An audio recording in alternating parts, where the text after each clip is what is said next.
It's just us. Well, for right now, we're going to do just the red carpet stuff until he comes back on here. But Oh, pretty my much, chest. it is what it is. It is comic book spectrum for 2025. My heart is breaking. Hold on. I'm feeling Hold chest on, hold pains. on. Okay, Hello, there he is. Hi, are you back? I'm here. Can you hear me? Yay! Uh-huh. I cut out, my whole Yes. sound system cut out, so I'm not on headphones. But if you can hear me, okay. Yep. If I'm not feeding back, then we're good. Yep. Oh, I was okay. Then I can't do my thingy now. What? I was gonna make like I had a chest burster, Oh no. just to drive Joe crazy. Well, Because here's the I'm thing. It is now officially 2025, and happy I know Clyde. 2025. Yep, I know Clyde. You guys have done this before. You know the best of, but we go ahead and start making this official. So now we're doing our very first annual Speckie Awards this year. But before we get into it, I must say one thing. I have to do kind of like a retraction to something that I said in a previous show. Ooh. Oh wow! And I believe you already know what I'm about to get ready to say, Elaine, here, because I finally watched a certain movie. And I kind of agree now. Oh yeah. After I sat back and watched it and thought about it, it's You a watched that rehash of the Beetlejuice? original movie. It Yeah, really is. Except they changed the roles around. yeah. And like And the I movie said, that we're referring to is Beetlejuice. and after what they and like I said, I was not happy with the way they changed the Lydia character because who she was at the end of the first movie and throughout the animated series, she shouldn't have been that sort of she was coming off like had been a nom. It was a lot more than that. Yeah. It was a lot of wash, rinse, and repeat. It's like, why would they make Lydia just like her, just like Delia? Yeah. That's what they eventually tried to make her. They're trying to make her the next Delia for Astrid to be the next, Lydia. to be the next person to along the line. But it just didn't make that part didn't make any sense. And then at the very end, for the father to say, it's like, oh, the reason she couldn't see me is because I chose not to. Yeah, in other words, I chose not to be around where because and I kind of wondered if part of Lydia has to be where the ghosts are. I get that. She has to be where they are in order to see them. She can't see them if they're far off. And he's been working admin. So unless he's somewhere where she can directly see him, like in their house, I would get that. It was like, okay, I get that. Because it's like her show was she has to go to where the people's houses are It, in order to it, talk to it, the spirits there. no, it goes back to the first Beetlejuice. It's like when a person dies, they choose where they haunt, No, where they die is where they haunt. yeah, where they die is where they haunt. And he died in the Amazon. But Mhm. also depending, because they don't really explain what happened to him in the Amazon. And you have to go back to when they first go to the admin center for the dead people, where you have to take a number and then wait eternity. Um, and the girl there, she says, no, this is what happens when I die. This is what happens when he dies. This is what happens. In other words, it also depends on how you die, not just where you die, but how you die. And And that's the reason why I laugh so much with Delia. and I It's keep like getting Delia does her whole thing, then she wakes up. It's like, this is a mistake. I'm she not doesn't even dead. she doesn't even I'm not realize that dead. she's killed herself. Like, I'm not dead. Like, how did she know? She wakes up, it's like she automatically knew. It's like most people don't know. Yeah, because the Maitlands didn't know when the Maitlands died. They didn't realize they were dead Even right away. Charles didn't know. Charles was like, hey, I need to get back home. Can somebody help me get back home? Delia wakes up, it's like, there's a mistake. I ain't dead. Well, Delia always was special. But we need to get to the show because Clyde's not looking happy with Yeah, it. because Clyde is the greatest bulk of this one here because why he has Yes. the most to talk about. Ah, He's, It's your unless we want to, Griswold you ready? family You ready to Christmas talk about story shirt. everything for the best of yes, I 2024? wore my Griswold family Christmas shirt, Yep. complete with Marty Moose on the front there, and Mhm. Yay, Marty! a lot of the fun sayings. One of the ones that threw me because everybody goes, "Why is that on there?" The see if you guys can tell the I can't see it. Tasmanian Devil coffee cup. I don't know all of the the National Lampoon's Christmas stuff. I'm not 100% of the lore. A lot of I those don't think movies that's I did dealing not with see. Christmas. It's dealing with one of the movies. No, It's it's supposed really Christmas. It it's wasn't supposed to be from Christmas. it's a Griswold Christmas movie. I just Mhm. don't know them well enough. It's the coffee mug that Clark has at his office. So Right. Oh, I had to go back and look, and I was like, "Oh, there it is. Okay, he's carrying that around when he's talking to his boss and everybody and all the lineup of people." So Don't remind me of that one. It's like, oh, have a nice Christmas. Have a nice Christmas. Bleep you, bleep you, bleep you. Oh, and definitely bleep you. Have a nice one. Bleep you. And and they did the thing with the car.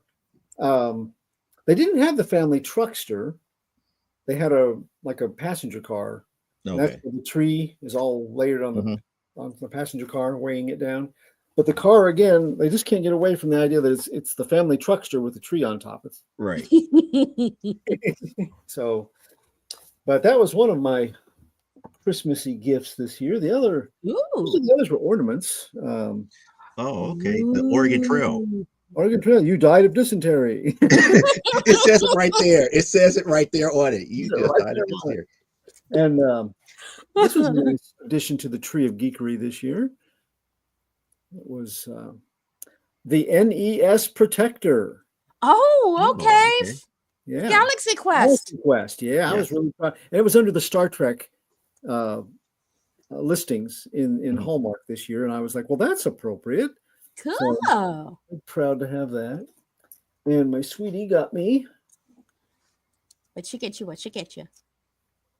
Robin. Oh, Batman and Oh Robin trying to no. climb in the tree. Climbing the side of There's just something slightly homoerotic about that. I'm just gonna I say. know. I just wanted the rest of it, especially it's only two that I wanted to see on the that comes out the window, like the one time that Dick Clark comes out Oh, the window. Well, they got Santa Claus that comes out for their Yeah, Christmas. Santa Claus came out one time. So, did and the then guy who did Elliot Ness come out for some reason? I keep Robert forgetting. Stack. Yeah, didn't Robert Oh. Stack come out the window at one Yep. point? Oh, Bob Newhart. Did you Cool. ever watch this? No, but I love Bob Newhart. Oh, me too. No, well, that's the short-lived one dealing with what's it called, the Masked Marvel or something like that. Mad Dog. Mad Dog, yeah. He was Okay. a comic book creator. He was working for a greeting card company for like 30 years. But when he was young, he was an artist and he did comic books. But the delinquency Senate subcommittee hammered him, and he had to quit making comics. And then in the 90s, they wanted to bring back his Mad Dog comic, which was very much Silver Age, but with a 90s twist, like, Buddy, his Mad Dog's sidekick Buddy, is like, well, whatever happened to what are you doing with Buddy in this new series? Well, that's him there. What's Mad Dog eating? That's Buddy. No. Early 90s, kind of like the Wrong Earth book that we have reviewed before. Right. You got Dragonfly Man and you got Dragonfly in two very different worlds, and they switch places. So, but Bob Newhart, it's all about the inner office workings where he comes back to work and tries to help them kind of balance between the old Mad Dog and the new Mad Dog. And you get there's one episode has got all of his buddies who are that were comic book creators back in the day with him, but they're all played by people that he worked Vegas with, or had been on other shows. Tom Poston, Bill Daly, Steve Lawrence. And so they're all the old. And then another episode is where they have awards coming out, and Jack Kirby, Mark Silvestri, Oh wow. Bob Kane. Okay, And who did they blackmail for this? it was 92, and it was kind of like the spotlight was again on the comic book industry. So Yeah. we got them into cameo roles in that episode, and it was really pretty cool. But the first season, they had 25 episodes, and it didn't go over well. It was a comedy block that they were trying to do, and that was their highest hope, and it wasn't working. So they canceled the other 3 shows on the block, and they brought it back where he went back to work for the greeting card company, and that lasted 8 episodes for a very short second season, but had nothing to do with comic books after that. Oh no. Yeah, but I had never watched the show, so now I've got this where I've taken in about a little over half of them, I think, so far. So, Ooh. Did you laugh? Did you cry? it's got some good writing. It starts off a little lumpy, kind of bumpy, but by the time you get into the first 5 episodes or so, the cast is getting all their comedy kind of footing going. Okay. So for a 90s comedy, it's pretty good. It's not bad. Okay. Yeah, but it's not like, Bob Newhart show or Newhart. It's not as good as those. His ensemble is younger and a little bit weaker for the most part. Yeah. Now, when you get the guest kind of stars, expect that for especially with the change in 90s comics, it would have been going to the younger creator. Yeah. right? And the office is all people that are younger than him, except for one person. And then you get when they have guest stars, which they brought, like Dick Martin was another one that he had worked with before, so they brought him in. So Tom Poston, Dick Martin, a lot of guys that had some comedic timing of their own. What about Marsha Wallace? No, didn't have her. Oh wow. That's sad. But having those people in there when they were guesting, it kind of picked up. They worked together before, so there was chemistry there already. Yeah, and they know each. I mean, they know each other's timing. They know each other's timing and rhythms, and they work off each other really easily. Right. It's natural, but a little more organic than some of the others. And some of the others were decent characters. They're definitely 90s young up and coming comic book people that are trying to make their mark, and they hold him in high regard, but also at the same time they're like, this stuff you made is it's chintzy as all hell. What's the deal here? The guy that's running the office is kind of like he's a little bit older, but he's always wanted to work with a legend like Bob McKay. So there's that adoration thing, but also that we got to be cutting edge. We got a whole lot of something that he's not. Right. So we got to be cutting edge. So a lot of times they go back and forth. Like he's the writer, McKay's the artist, and they go back and forth with, and Bob will be like, I'm not drawing that. I'm not drawing mutant babies. No. They have where Penny, the long-suffering girlfriend of Mad Dog, gets pregnant. And they have a debate about how she got pregnant. And then it's like, and the babies have come out, but they are mutant dog babies. No. I'm not drawing that. Yeah, I'd be a little like, no. They come down to like, heads or tails, it's like tails. Okay, I will draw the mutant babies, but but that means that Mad Dog's the dad, and that's what McKay wanted. So they were thinking about it being a villain. But so there's also that kind of like creative process. There's one episode for Thanksgiving where they made a Mad Dog balloon to fly in the Macy's parade. Yeah, and everybody's kind of feeling the honor of this iconic character that we're in charge of. You made the zeitgeist. Big, yeah. So those kind of episodes, those were a lot of fun. So that's kind of cool. I'll have to see if I can find it on one of the oldies channels. And we're safe. Oh, this is what I got for Christmas. Ooh. Wait, well, it says Action Hero, so Captain Atom. Okay, that's the Captain Atom volume. Okay, the original Captain Atom. This was, where he was written by somebody else, but Ditko drew him for Charlton before Ditko started doing both. Right, this is before the containment suit. Yeah. And I have not read very many of these. This is before, when I was little wee one, the Captain Atom that I read from Charlton with the very first episode. It was like that. Yeah, he was slowly moving into that containment suit because his powers kept growing and growing and growing. It was getting hard for him to maintain a human body. Right. He was So becoming more and more of a danger. I've read a couple of these stories, but not very many of them. So I was real happy to get both.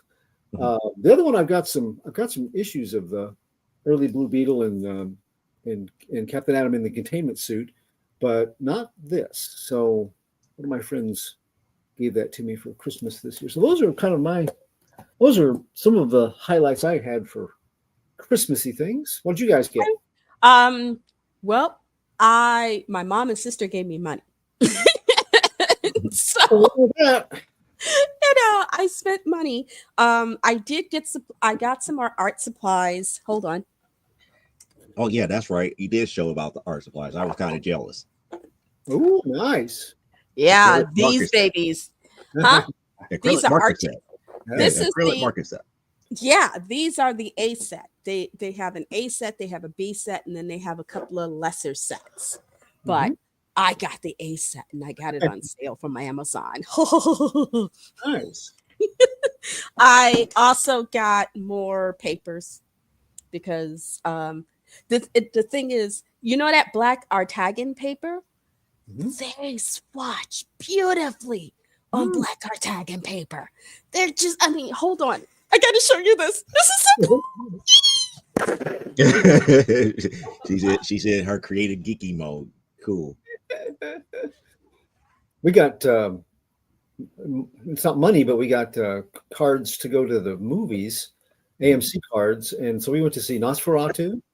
We went to see Wicked Part 1, and those were both really good to go to the movies to see. I was impressed, especially Wicked Part 1. It was really good. Wicked. I was not prepared for how much I enjoyed Wicked. Me neither. I will be very honest. These are the Arctics. Oh yeah. This is that black Artagan paper, and they're so bright and vibrant. And the thing about these is you can, once they dry, you can go over them with another color and they don't smudge. So they stay really nice. And I am so happy. I also got I know I sound so how many other women get all like giggly and orgasmic because oh yeah, well I know some people that are like that. Yeah. I also I love Joseph Campbell. I loved reading Joseph. I saw The Power of Myth when they premiered it on PBS, and I used to have a copy of that book, and I loved it. And they had it on Amazon for like less than $20. It was like, oh, I'm going to get a copy of The Power of Myth. And originally, when they were out, it was about this size. The edition that came out this size. Well, the new edition that I got is more this size. Oh my. It's a little bitty thing. It's actually smaller than this. It turns out what they did was they sold it. They were selling it brand new so cheap because they took all the corresponding artwork and stuff in the book out, and it's just all the text. So it's like, well, that takes it's like, so now I gotta find, there are a couple of bookstores that I'm gonna there's one on the grounds of University of Chicago, there's one in Wicker Park, and then there's one in Evanston. I'm gonna have to hit and see if I can find an original copy because I love it. Also, I got a copy of his Hero with a Thousand Faces. And I love the way he approaches mythology. And when you think about what we do, we all tell some version of the hero's tale. And so what he does is he shows how all these different world mythologies, the things that they have in common, and the common threads that run through all of them, and the phases of the hero's tale, that the hero traditionally goes through in all these phases, in all these stories.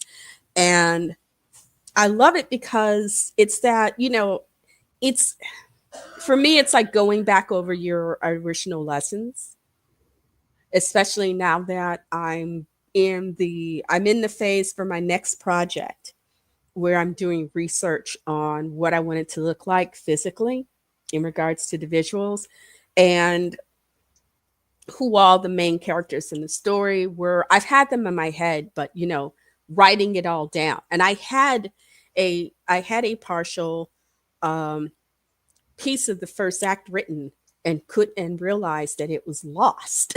A good portion of my first act got lost when we were moving from Indiana, the apartment on Indiana, to the north side. It was one of the crates that didn't make it.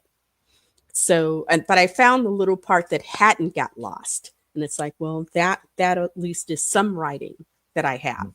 Um, but it's thinking of, since originally I was planning to do it as a screenplay, doing it as a story allows me to approach it a different way. But I wanted to reread these books because it's like, it's the hero. I'm doing the hero story, but it's very, the grandmother represents one version of the hero story, the mother represents another, and the granddaughter represents another. They're all three versions of the hero story. Hmm. And so I wanted to reread those books to just get a clearer picture, from how he describes it, on how those stories lay out, so that I can sit. So when I start writing, when I go back to writing this again, I've got a really clear mind on how those different versions of the hero's journey are going to go and intersect, if that makes any sense. Mhm.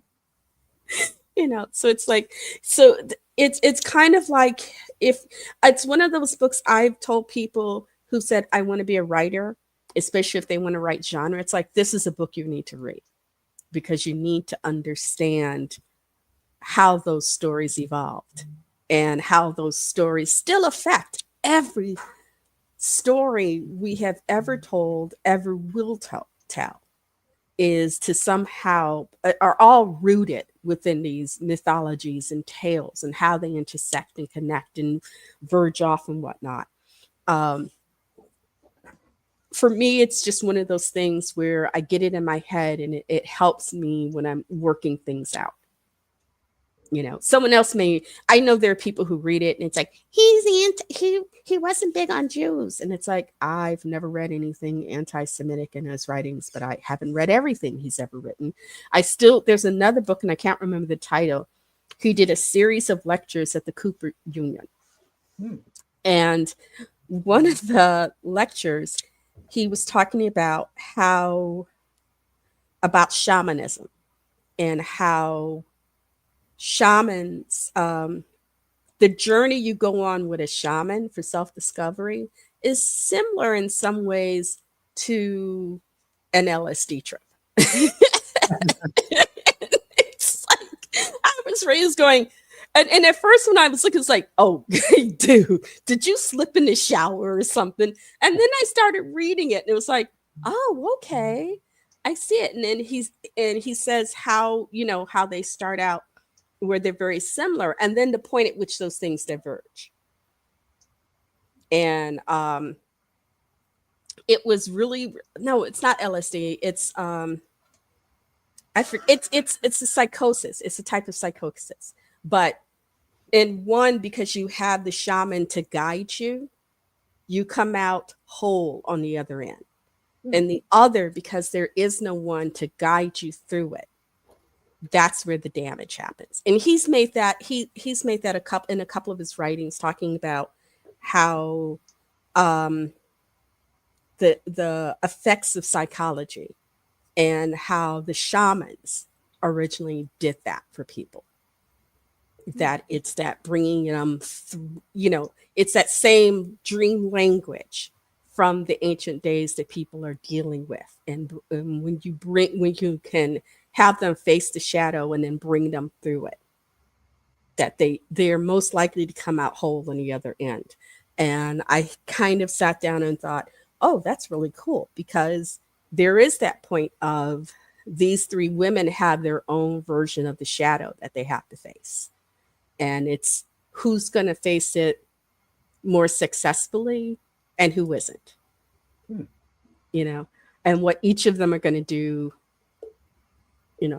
I was rewatching some of Arcane, and it's like, oh, y'all were reading that book. I see it now. Y'all were making this game and reading that book. I see y'all, because I'm old and I do that.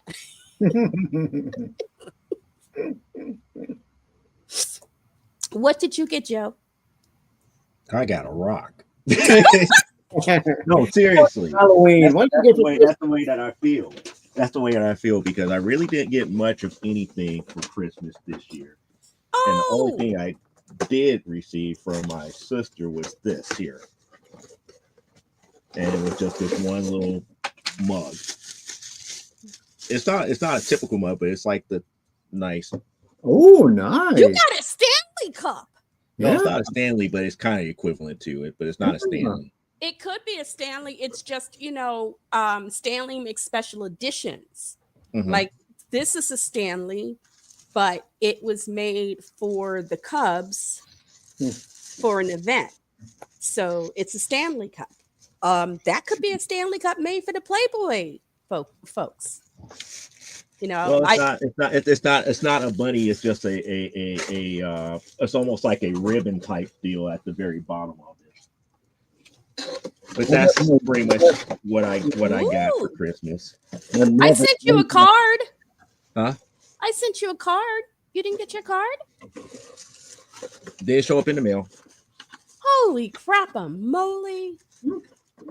Again, like I said, it's U.S. mail. I don't get upset. It will eventually show up.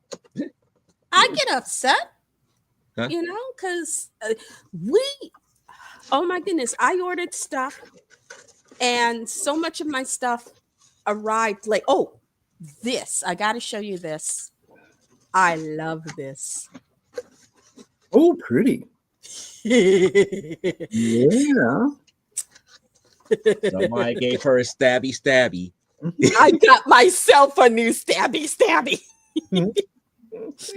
I got it from Wish, and at first the post office claimed they had delivered it, and they hadn't. So I went to Wish and let them know that I hadn't received it. And then 2 days later, late in the evening, it showed up outside my door. Yeah. So, but I love this. They're heavy, they're sharp. They're scissors. Yeah. But they're close by my desk. So if anybody, zombies, werewolves, vampires, crazy ass hoodlum dudes, anybody shows up and gets through the door, it's like, oh, let me teach you a little something. It's like, what, Grandma, you gonna open the letter for me? You're set up to defend against were squatches and vape zombies. Baby, I am loaded for bear. But I got bear zombies too. Yeah. But I saw those at Wish. They were including shipping. They were like $14. And I just love them. And Joe, I will make you something I will make you something if you want. Okay. I have a painting that I had started on. I did the original version, wasn't happy with it. And I'm going to redo it. And so if you'd like, it'll be yours. Okay. You want to see the original and then Yes. Okay, hold on. Talk without me. And then from there, we'll go into our speckies. Okay. Here, I figured you would do like a 3D Speckie Award thingy. You'd make one of those. Not enough time to do stuff like that. Because that would have to be custom made and pieced together and everything. Okay, bamboo. I see bamboo or something like that. They're birch trees. Birch It's trees. a birch Yeah. forest. And it looks like there's strife. Stripe. Yes. It's like a little woodland scene, all nice and folly. And there's the little thing, and there's our little goblin. Yeah, there's strife from. I was thinking, they're up here talking about they're going to be a third Gremlins. Yeah, so I always like the stripe, but I made his little tuft grayish, so they can't smack me for. But I've never quite been happy with it, so I'm going to redo it, and I'm going to do it on the black Artagan paper. I've already got the basic sketching of it done, and so next week I will start painting on it, and it is yours. Okay, nice. It is yours. So I gotta get it framed, and then I gotta save it. I may have a frame. I'm not making any guarantees. I may have a frame. If I but have there's a a reason frame, why I have to frame it. Okay. It's plans for later on. And when I say later on, we're talking about somewhere within like the next 5 to 10 years. Oh, okay. When I'm dead and gone and no. You might be around for this. I just waiting for this other person to keep their word. Nope. And we get everything up and going here. Got it. Well, this will be yours. The only thing I might ask is if I can make prints of it, but you will have the original, and I will sign it. I don't stop people from making money. I don't. I made a present, Donna, sweetie, because I want to do this before she leaves. I want you to see this since you're here.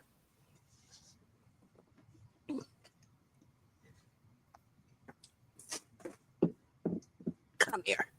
Leah isn't here, and I don't know why. I'm not going to call I don't know why, but I'm happy because Clyde did show something that she's going to be like, oh, I gotta go find this. Now I'm mad.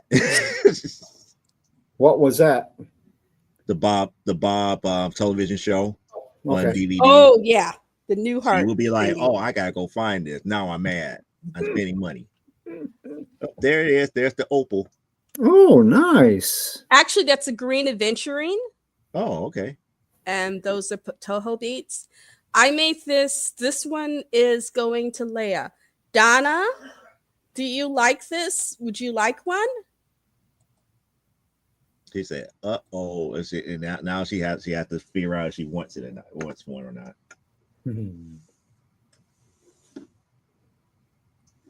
Now, would you? I could show you guys the next two things that I'm thinking about sending to CGC up under my artist account. Ooh.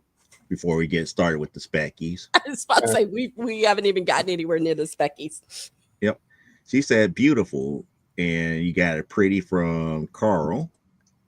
And it's like, sweetie, I appreciate it, but I'm trying to get rid of jewelry. Oh man. Okay. I'll have to figure out something else.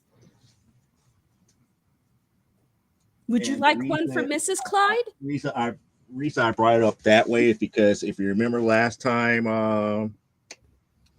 Elaine, because I talked to you about it, I talked to a couple artists about it because I kept getting mad about there's no such thing as a white marker, at least from Prismacolor and Copic. So I eventually got acrylic white paint pen where I could actually finish them up correctly because I didn't like how the color pencil was not brilliant on it. So this one that I was so happy that I finally got that acrylic white for it. It could pop now. pop a Cool. lot more. The eyes and the pans pop a lot more. The the Arctic's white pen is Nice. really, really good. Mhm. Their white is really good. Mhm. Um, and if you do something on a warm white paper Mhm. with it, it will show up. Um, the other pen I used on this was oh, I didn't. Yes, I did. The little lines on here, Mhm. there's a little white line through everything. It I used the Sakura Jelly Roll 0.5. Okay. I also have a Uniball Signal Broad and Derwent Drawing Chinese White, and they all show up beautifully. Right, but I'm just now noticing with all non-white sketch covers, Hmm. white color pencils and stuff just don't cut it because it doesn't show up brilliantly. So I was like stuck to try to find something real quick. So I ended up getting the white acrylic paint markers that I showed you earlier. So I If have I that get one. if I get another set of acrylic markers and it includes a white, I will give you the white. No, there's no need because I got a box of these. I got a box of these Oh, here. that's right. You got the Pagathers. Right.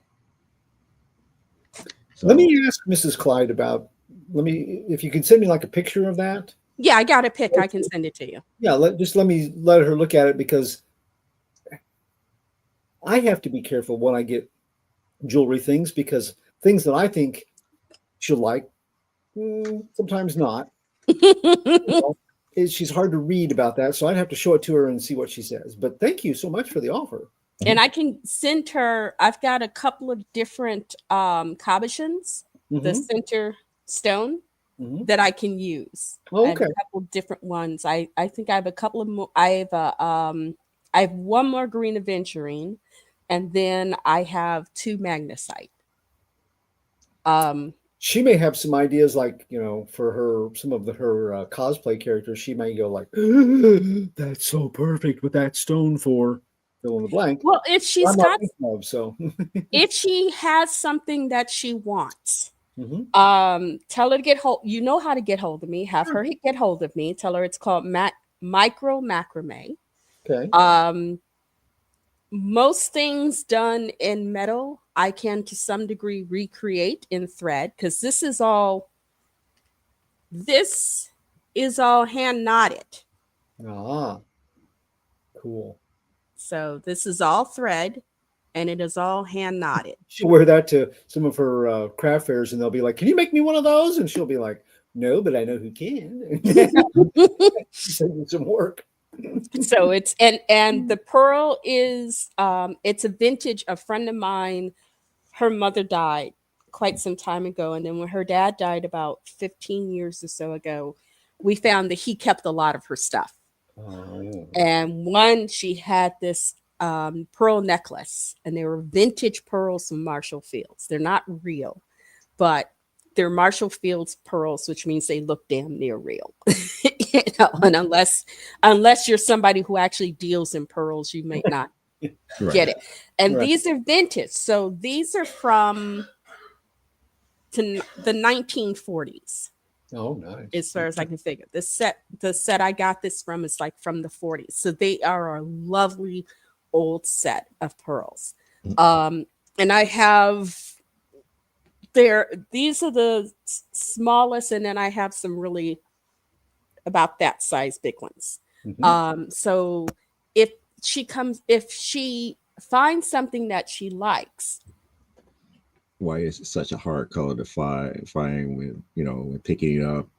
Spent a lot trying to find something worthwhile. Yeah, good to hear. Yep.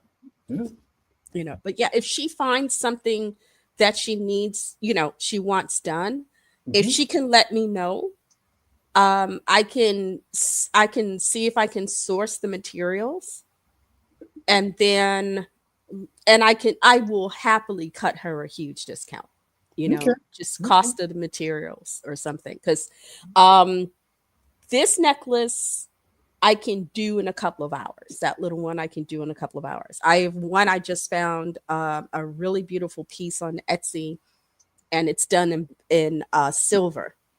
And I'm recreating, and I was started to do it in thread, and then but as I started, m- my bug mind goes, well, why don't you put beads around it? So I created the bezel, had to take the bezel apart, redo it, put the beads in. It's like, why don't you add this stone? So by the time I'm done, it doesn't look anything like the original piece.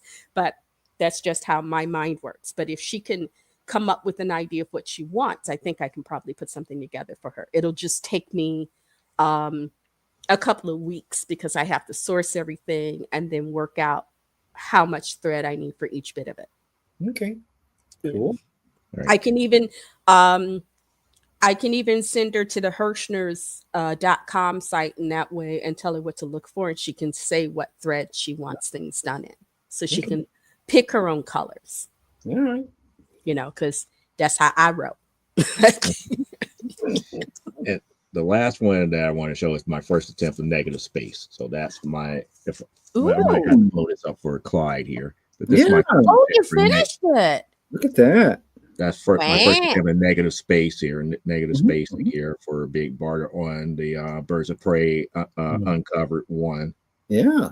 So these are ones that I'm thinking about sending to CGC up under my artist account to get the signature series label and all the other stuff taken care of.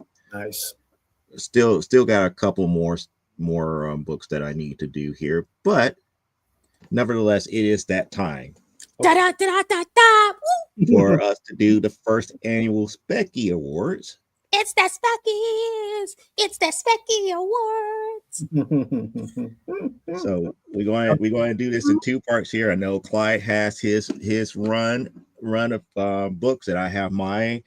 Elaine did mostly older books here stuff. that would not qualify for books that solely came out in 2024.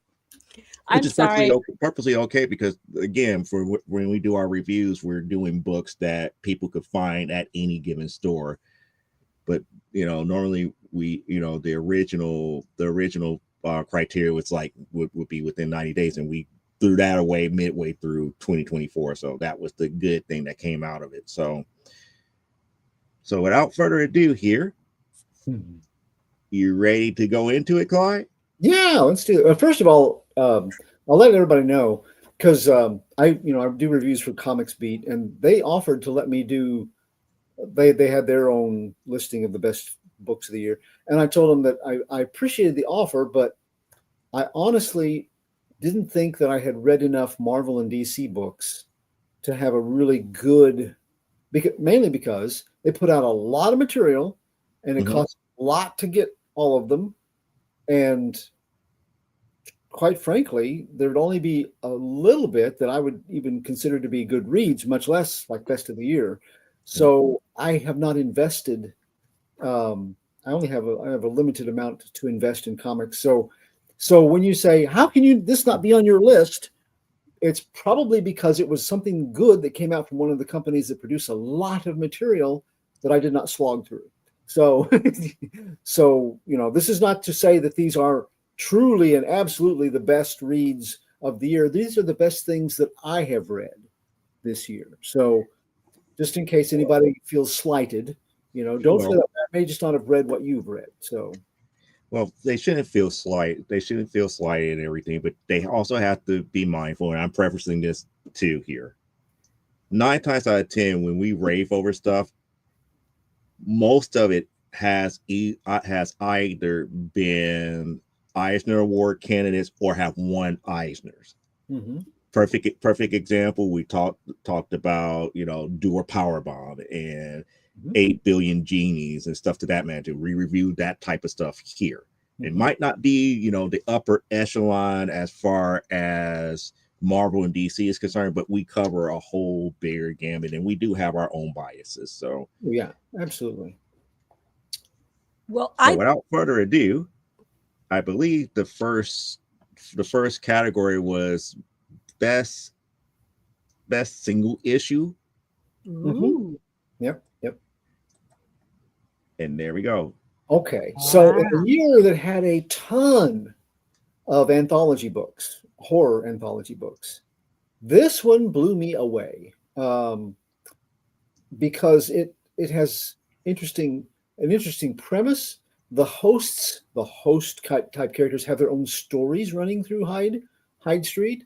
And in a year where there was quite a bit from the Ghost Machine Image/Ghost Machine imprint by Jeff Johns, and this is by Jeff Johns and Ivan Race. This one of all of them, and this is, I really like the relaunch they did of the EC titles, the EC type titles under EC Comics. That was really good too, from Oni Press. But this one fired up my imagination, and I could not wait for the follow-up issues. And every issue since has been good. They did one shot that left me a little cold. Different creative team on it, but otherwise, this got me into the Halloween season for horror anthologies more deeply than any of the others did. So, and it's an ongoing series, so I can't wait to read more of it in 2025. Anybody else notice that dude looks a lot like Stan Lee? Well, it's the type of glasses that he got on here. So yeah. If Stan Lee was a serial killer. Yeah. Yeah. So number 2 that he had for best single issue. Okay. Oh, and these are not in any particular order. In other words, Hyde Park. It's not the top. It's not the top 3 or 4 or 5. It's just on this list. Yeah, these are all equally good. So it's not like, we picked that one first. So we got Godzilla Monsterpiece Theater number 1. When you combine the Great Gatsby and a bunch of, it's sort of like Godzilla meets the League of Extraordinary Gentlemen. With a lot of creativity and love for the original material. This is, and also, I always have a lot of respect for anybody that does both the art and the writing, and they do it this well. This is Tom Scioli, and IDW is the company, and they just knocked this out of the park. If you like Godzilla, if you like League of Extraordinary Gentlemen sorts of stories, this one is chef's kiss. That's funny. And then we got Under the Cowl saying High Street was one I waited on and fell in love with when I got the first issue. Can't go wrong with Ghost Machine World Comics.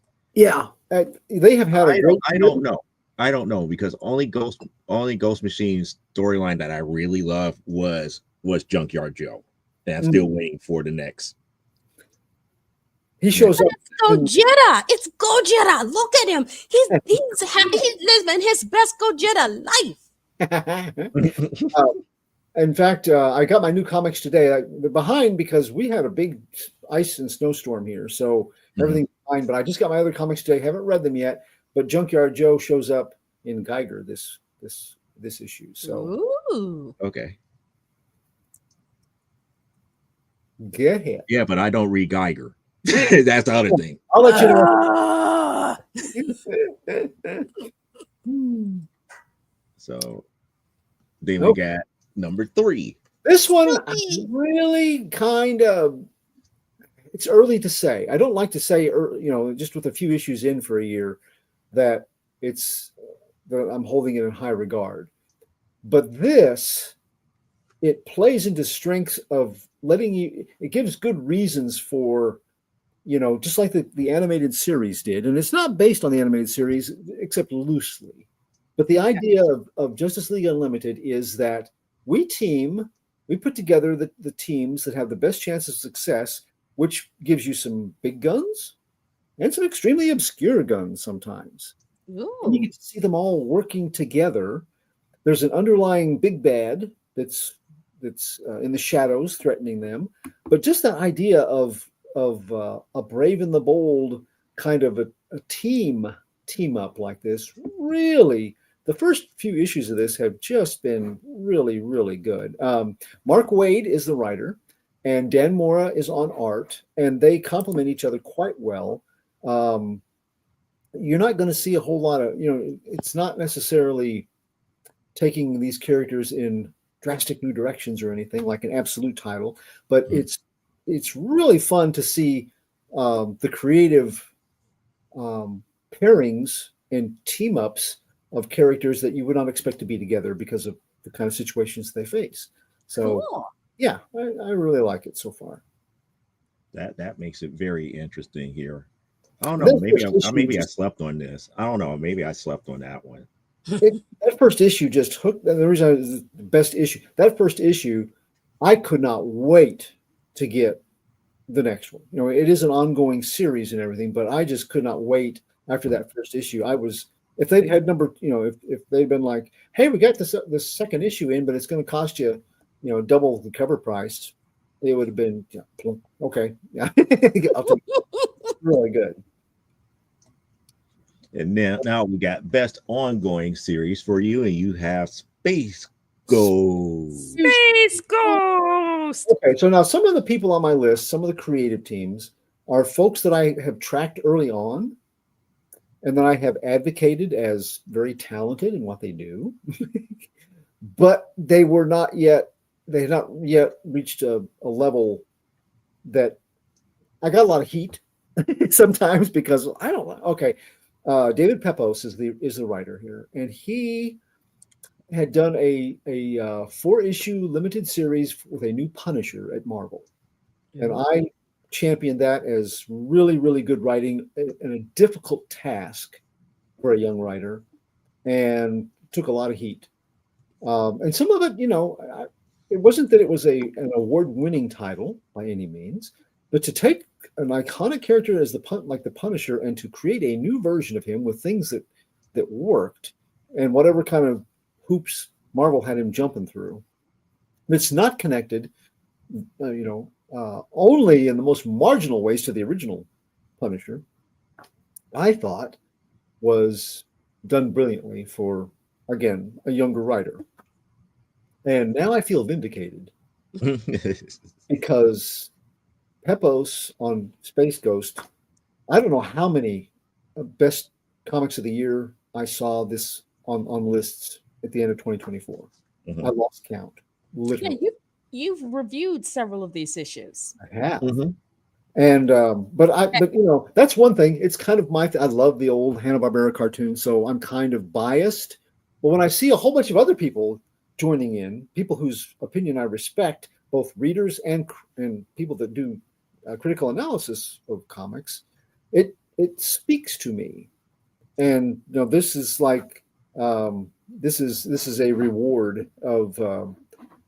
I saw something in him early on, and I think this bears out that it wasn't just me. And of course, Space Ghost from Dynamite Comics. David Pepos is the writer. Jonathan Lau on the art is also to be lauded. They have, of course, it's Dynamite, so they got all kinds of covers. So, under the cowl saying again, if you're a fan of any Hanna-Barbera characters, they are doing wonderful with the adult restyling of the characters. I'm still waiting for Birdman. Yes, if they could do a good Birdman from the original series and actually talk about Falcon 7 and the organization Falcon 7 is a part of, I'm all aboard. I'm all in. Right. Hey, all I know is they respect a monkey. Okay? There They you respect the monkey. And the fact that they respect the monkey, that's good enough for me. Yeah, and they made him a MacGuffin in this whole thing because he's smarter than your average chimp, even a chimp. So, but it has taken, again, a juvenile kind of entertainment in characters and has, without making them dark and moody and just ultra violent, they have reimagined the villainy and the situations leading up to what created Space Ghost and his wards, and it's just really good storytelling. I've always been in love with Space Ghost. Number 2 in pick for best run for ongoing miniseries is Peacemaker Tries Hard. He got corgi. Most of these issues came out in 2023, so I almost disqualified it. But the trade paperback came out in 2024, and I don't remember if it got on my list last year or not. But I thought it deserves. And again, I have a bias. because once again, you got Kyle Starks as the writer. I saw him on the Six Sidekicks of Trigger Keaton early in his runs of stuff, and got aboard of this guy's really, really a good writer. Steve Pugh is the artist, and again, this team has made this a terribly enjoyable run. If you like the Peacemaker TV show, this follows so closely to the same kind of humor. It I almost think that James Gunn wrote this. It's so close to those other things. It's funny. It has heartfelt moments. It's got the beautiful dog there. He's a primary story point in the book. He makes several appearances. So Ah. I know, but I don't know of anybody. I can't think of anybody in recent past that's taken a TV show that was quirky but popular in its own right, and transferred it into a comic book format. It's kind of like that snake eating its own tail here, because you got the comic book Peacemaker that becomes the TV show Peacemaker that becomes Peacemaker that's like the TV show Peacemaker. It's this, but Starks did a brilliant job of channeling, and he does that when he's later on he's listed with the Barfly comic that he did this year, which is a very punk kind of, punk music sort of a adjacent sort of title, and he captured the spirit of punks Yeah. beautifully with that. That down on your luck kind of coming from a state of rebellion, and Sid Vicious. yes. So Starks is one of my favorite writers just because he can do that. He can take different things and do them well. Some of his own original stuff, it can be hit or miss, but this was really good. Did you know punk music was actually called oi music? It's called what? They were called punks, but their music was called oi music. I didn't know that. It was oi for oi. Listen to me. Okay. So now I have read some good Marvel and DC things, and Ooh. Ultimate Spider-Man ongoing series was Jonathan Hickman and Marco Cicchetto, is the artist. And this one, I wasn't real sure, like with the first issue, but as it went, you have a Spider-Man who only becomes Spider-Man when he's an older married man with children, Peter Parker. And for good reason, because somebody that knew what was supposed to happen in the primary world, the primary timeline, changed it here so that his world didn't have superheroes like Spider-Man. Ah. Yeah. So he can get away with stuff. Yes. So you got, the Secret Six are like the six kingpins of crime over New York, all led by the kingpin himself.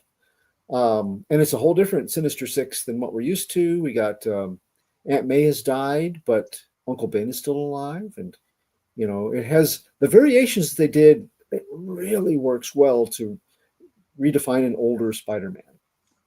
Okay. Yeah. So it's been one of those that for the foreseeable, I'll be getting every issue of this. Every issue takes a different look at elements that we feel comfortable with. We kind of know, but it's different here because of the time factors. Cool. All right.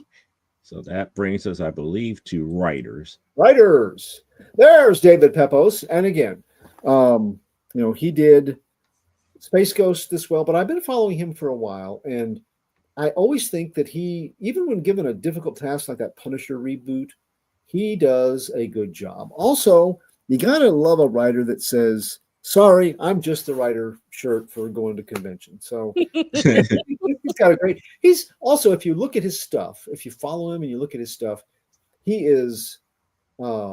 seems to be one of these guys that has made it, and he knows that he's had some breaks, and he's very appreciative of the status that you're working for big companies now. He started off with small companies. And he seems to be very, very outgoing to fans. Without soliciting, he put me on. He saw a review I did on Space Ghost, so he put me on a list to get free previews.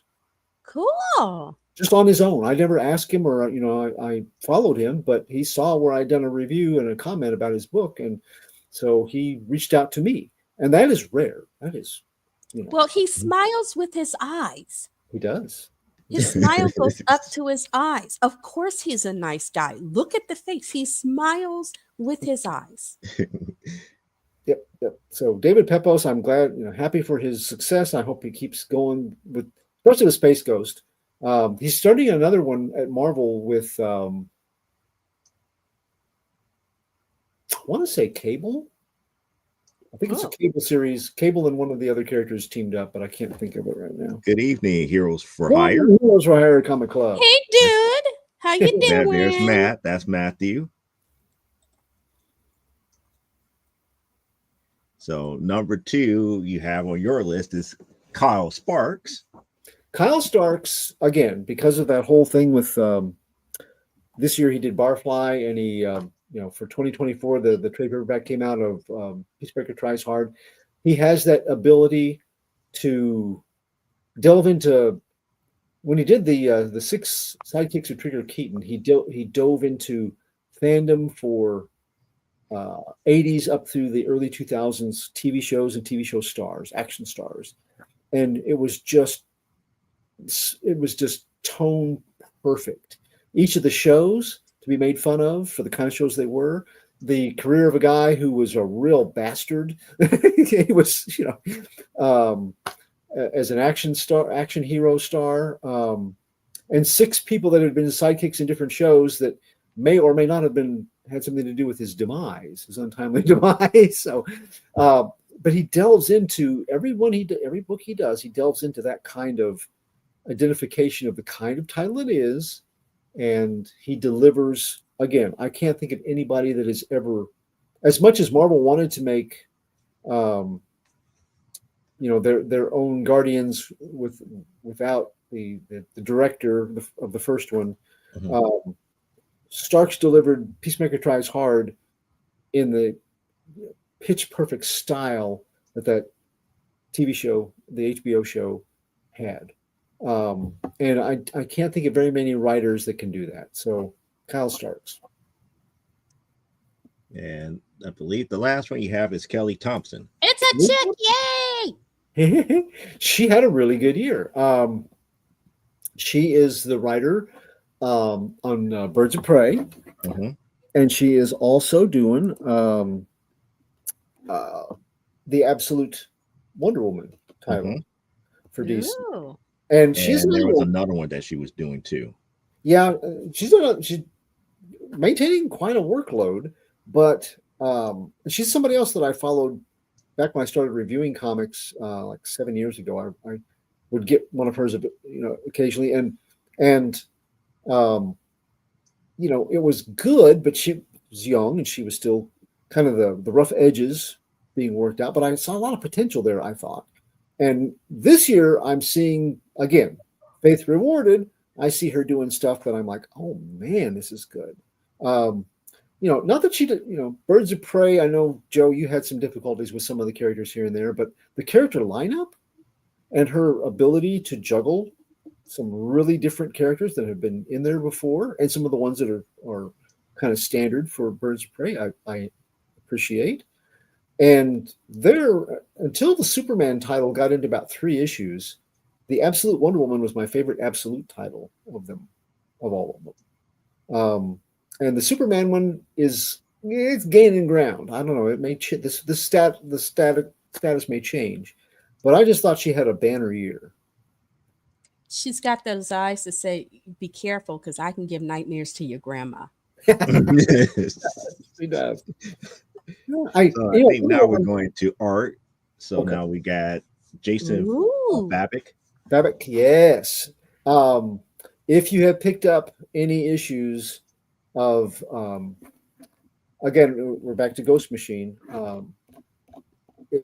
Image Ghost Machine, the Rook Exodus title. I like a good sci-fi. I like a good sci-fi title, but a lot of sci-fi titles, they are written with science fiction in my mind, but the artwork can be kind of twitchy. His artwork on this has been just detailed, phenomenal. And Yes, I was like, he said it looked beautiful. Yeah. it was. Well, and this is a great example. This was the Yeah. cover book one where you open it up and you see the whole cover, both parts. But he did the covers, he did the interior art, and just the detail of all the machinery and stuff sold the idea that this is high tech of the future. Doesn't exist right now, but he makes it look like it certainly could and should eventually exist. I can't say that about a lot of futuristic artists, but yeah, this was really, really good this year. Hey, you try drawing triple-breasted horrors of whatever planet and see how it comes out for you.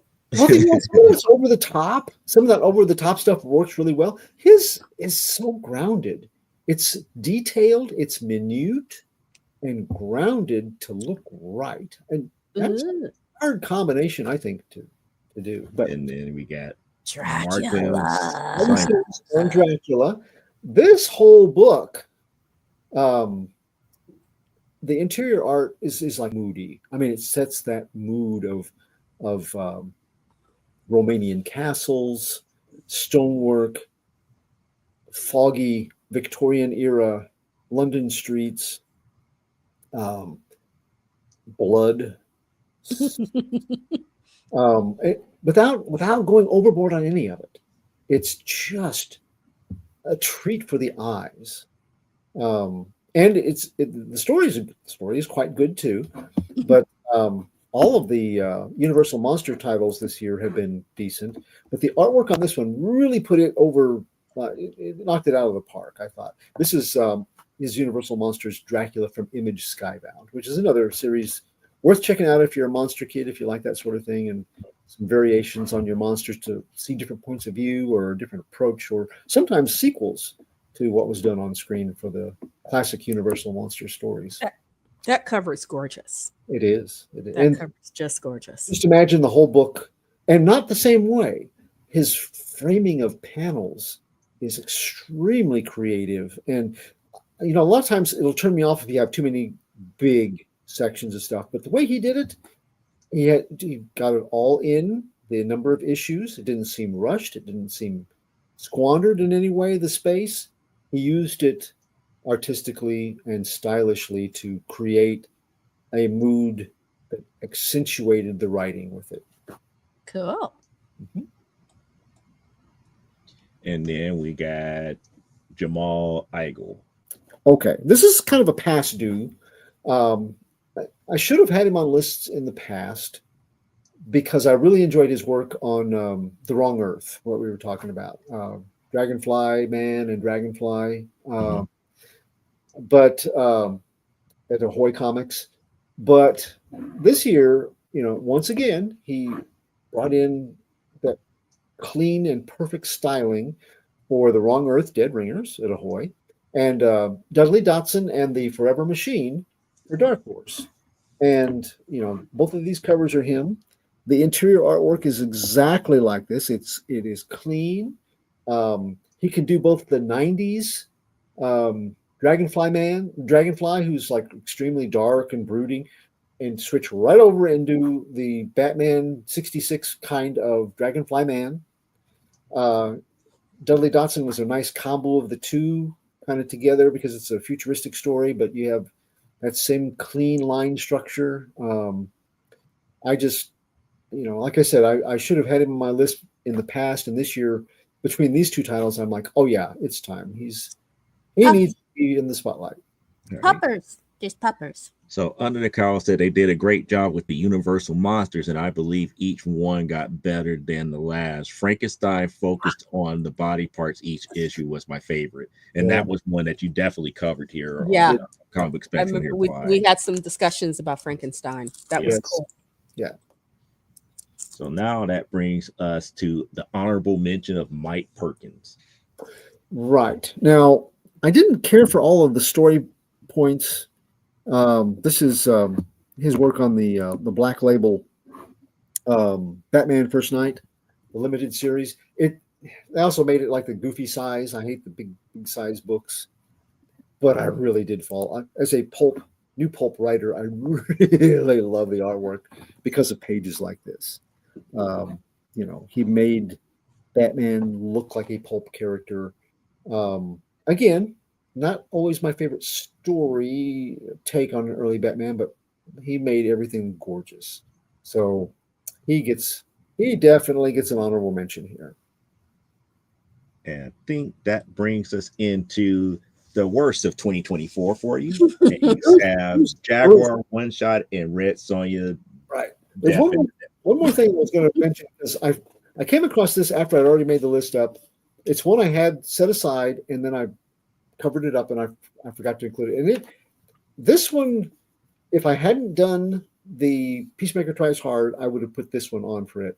Again, it is one of those where the artist and the writer same person, did a great job. And it's a DC book, the Boy Wonder series. I reviewed some of them here. It's told as a parable. Mm-hmm. And it is. I thought you had the book. Junie Baugh. Junie Baugh. Okay, so let me go back to the honorable mention here. Oh, that's okay. You don't have to. I don't have a picture of it.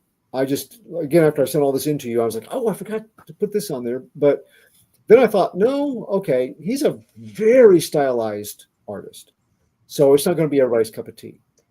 It's the Boy Wonder, and Damian is the main one. And that's not everybody's cup of tea. But it is definitely one of the better DC Batman things they put out this year. So if you haven't seen it, go to Hoopla or, check with your local dealers and trade paperback of The Boy Wonder. It has a spotlight on each of the Robins over the years, but as told by Damian in a very parable-friendly and humorous at times and dramatic way. Analyzing each of the Robins, and it's very nicely done. So, okay, now back back to the worst of 2024. And this is really this is hands up her butt. Huh? We talked about that Red Sonja. Yeah. Hands up her butt. I know. Now, here's the good news. I look back at 2023, and the one that I had picked as my worst of the year then, it has over time garnered a rating from other people of like 3.8. Okay. Out of 10. Okay. So you're a visionary, Clyde. You are a visionary. Well, I feel again vindicated that I picked a good one to be bad. These two were the worst that I read in the year, and yet both of them are like double as far as they're not horrible. No. These are just the worst I personally read, and they each had good things about them. So I kind of figured this is sort of like 2024 was a step up. If these are the worst you had, that's really not very bad. So that being said, you had Jaguar One Shot from Archie. That tied with Red Sonja at the bottom of my list. Jaguar because it had interesting ideas. They were presented but not followed through with enough to make us care. Unlike many of the innovative one-shots that Archie has done with their Red Circle stable of superheroes, some of those have been extremely creative and fun. And I Jaguar is like my favorite of all of them. So double disappointment of like, oh, they're doing a one-shot and they've done some really good ones and this isn't one of them. Yeah, okay. And then the other one, Red Sonja, Death and the Devil 1. It felt like the villain was being introduced as the main character, and not Sonja. Well, that's a red flag. Now, to be fair, reading later reviews, it appears that the miniseries' 3 other issues were dramatic improvements. So it may have just been a clunky and ham-fisted first issue, but it was enough that I didn't get those other 3 because I didn't like it enough to to stay with the book. So, if you were to get past the first issue, it may have come into its own. You But lost. They lost me at the pigeon-toed Sonia with her hand up her butt. I'm I sorry. don't, I I just don't know. that's not badass. We know how you are, but as Constellation Clyde, you did, because of the Jaguar one shot. I did go back to Impact's comics. Jaguar, Yeah. would have been kind of like the basis for this one, and I enjoyed that. Yeah. Well, yeah, they had some stuff that's been done in the past that I thought you could take that ball and run with it. And to me, that character, for an animal power-based character, that's one of the more powerful ones. And they downplayed all that for her. She was not formidable. She was okay. Sort of like writing somebody that has the ability to be in the league of a Vision or Spider-Man level power or a little higher, and writing them like they were The Wonder Twins. Ed Court, Blue Beetle, the Prowler. Yeah, somebody that just kind of, well, they're there and they're kind of so like they wrote her like Paste Pot Pete, the Trapster. Something along that line of a B level power for a character that, if written well, could definitely be like one of your big guns on a team. Oh wow, that's sad. I know. It just wasted the potential. And one shot, that they're not going to get another chance at this, so you really hope that they do well. Even when they did Mr. Justice, Archie as Mr. Justice, they did that one here at the end of the year. Yeah. That had some difficulties, but at least I would give them kudos for doing something creative and different. And Jaguar kind of took what had been established before and then dropped the ball on it. Anyway. Well, maybe somebody got the assignment that didn't really want to do it. That happens a lot. Yeah, could be. Well, I guess this is going to bring you to my side of 2024. Here comes Joe Show. Here comes Joe Show. Yeah. So my pick for best single issue, I have raved about this book over and over and over again. I Like Popeye #1. I mean, it gave me the old school feels again. Now, mind you, I didn't read a lot of the older King and Go Keep Popeye type stuff here. I am familiar with the Thimble Theater strips and everything, but this goes back to like the old school cartoons. It makes a lot of reference about history. I mean, we have Bluto and not Brutus. And people have to understand Bluto and Brutus are two different people. Yeah. So we have Bluto and not Brutus and everything, but we have actual characterizations for each of the main characters from like the cartoons and everything to that magnitude. And we get more of the history of the Sea Hag in that issue #1. And it just add extra layer upon layer upon layer of story coming into that issue 1 to make you want to pick up the next issue to see why all this stuff is coming for Popeye and everything to that magnitude. It was just like a refreshing read to read issue 1 and then issue 2. So that's the reason why best single issue, I Like Popeye #1. I mean, that is what a #1 is supposed to do. It's supposed to set you up with a story in such a way where even if you may not like the characters in it, the story itself will make you want to go and get the next issue because it just grew you in so much. And the artwork, I Like Popeye. It's a good update of the artwork, but it feels right for it, but kind of a manga, approach to it also. It blended it nicely. Considering that doing something that's very cartoony, manga or fusion style fits it a lot better than typical American comic book style, and that's the key thing here. Yeah. Now, best ongoing series. What can I say? Birds of Prey. Hands down. Not that I've been reading a whole bunch of all these different series, and I do pick up things here and there, but for me to give you best of ongoing series or miniseries, I have to be wanting to pick up the issue, the next issue, the next issue, the next issue, the next issue. You have to keep my attention throughout every last issue here. And Birds of Prey, ever since they did Dawn of DC and dealt with the whole thing with Themyscira and the Amazons and everything to that magnitude, I believe that story alone, that story arc alone, kept my interest enough to make me follow the rest of what's going on right now, and it's just been excellent since then. Mhm.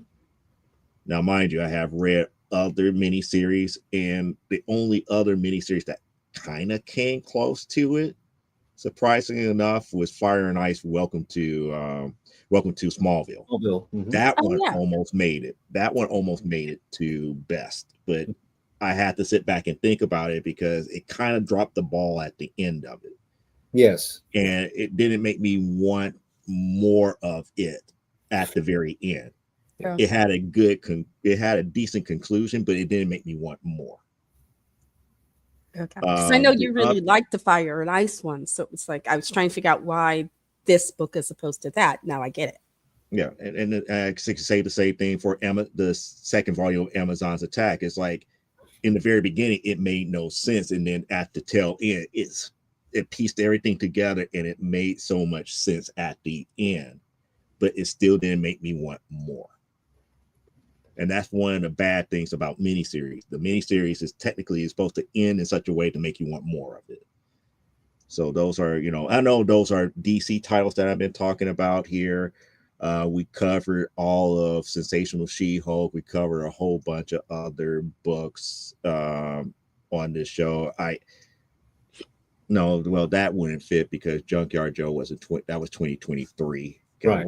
Finally covered all of that. It was a whole bunch of it was a bunch of books that we covered throughout the whole time here, but that's the reason why I gave Birds of Prey best of 2024 here. Mhm. We agree on best writer. We agree on best writer, Mhm. and I think we agree because we're of difference of opinion here. Okay. I felt that Kelly actually did her homework to a little bit more of the degree to deal with lore. Mhm. I felt that with Absolute Wonder Woman, where she kind of put it on his head as far as what actually happened with Themyscira Mhm. and to actually deal with Cersei the way that she did. And I was like, oh, that's very interesting. Mhm. You're going to make her the standard bearer because there was no other ones around. The Greek gods are still there, but yet at the same time, they're kind of standoffish towards her. And Diana is technically the last one. Mhm. And they kept the whole thing about her being a golem intact Mhm. to a certain degree. Right. I was like, oh, this is a nice kind of throwback and a different, monkey wrench in the mix here. It's like, this could actually work. Mhm. And then given what, she did with, like you said, with Birds of Prey, it's like the only one thing that I complain about, and I know Clyde brought this up, it was dealing with Big Barda, but that was such a minute thing Mhm. that's like, you know what? They're not going to talk about why she's the breaker of men's minds as of yet. They mentioned it, but they didn't deal with that lore as of yet. And I was like, it's kind of, you kind of have to give it a pass unless it's going to be like a staple point in a series. Right. And yeah, they kind of dropped the ball with the whole ending with Constantine and what was going on with the portal and everything, but I also have to look at it from this standpoint. There's no editors in DC. There's really no editors in DC to really be like, okay, we need to wrap this up and put it in a nice tidy bow where we could go into the next story arc. So yeah, it was rushed. The ending was rushed and everything. But if up under the right editor, I feel that those things would have been fixed and it would have been ironed out and everything to that magnitude. But yes, she gets best writer Mhm. for 2024. Yay. Mhm. Surprisingly enough, I went a different direction because I'm not a big art guy. Mhm. And for me to give an award for best artwork, It's not about how pretty it is. It's about how well you tell a story. So for best artist, I have to give the shared duty between Alex Lins and Jacob Eggers for Plastic Man No More. Good choice. And the reason why I had to give them shared duties on this, because they both did artwork on the series. One did all of the flashbacks where it goes retro. Mhm. And then the other one does the more modern stuff. So when he talks about how the Justice League was and how, you know, he was a staple member and did all the flashbacks, it went back to more of like an old school type feel Okay. to the story. And then when he comes back to the present, to where he's at right then, it comes back to like what is considered present day artwork, which was nice and pretty. It's not as clean as you want it to be, but it was great artwork that's telling a great story in both sides of it. So that's the real reason why I gave best artist for 2024 to Alex Lins and Jacob Eggers for that series. Mm-hmm. Now, honorable mentions. Absolute Wonder Woman #1. I believe a lot of people are sleeping on that one. And as much as people are giving it kudos, I still believe a lot of people are sleeping on it because there's not too many of us that really read Wonder Woman like I do, like I do, and really truly enjoy it. And then surprisingly enough, Spider-Woman 1. Ooh. Ooh. I get to the point where it's like, when you think about all the stories that they've been telling about Jessica Drew and everything, it's like they go from being serious to being jokey to being somewhat serious, and then they had the one volume where, you know, she's pregnant and now has the child and everything, and then they come back now with something that is a little bit more serious. And this #1 kind of ties all of that stuff in a nice little pretty bow to give you what she is about as of right now. And that's the only reason why it's an honorable mention, because they kind of did like tied up all the loose threads between all the other volumes to get you into this volume of, I believe this is volume 8 of Spider-Woman. Wow, she's made it to 8 volumes. I remember Well, you when have to Spider-Woman understand. first came out, and it was, you know, um she was still trying to figure out who she was and if she had a place Mhm. in the world. Well, you have to When she understand that left 2 of the place. volumes of Spider-Woman did not deal with Jessica Drew, but it's been 8 volumes of it. But Wow. those are my 2 honorable mentions here. Mm-hmm. I don't want to talk about it. Okay. No. The reason I said I did my side here because I think we're at the worst of 2024.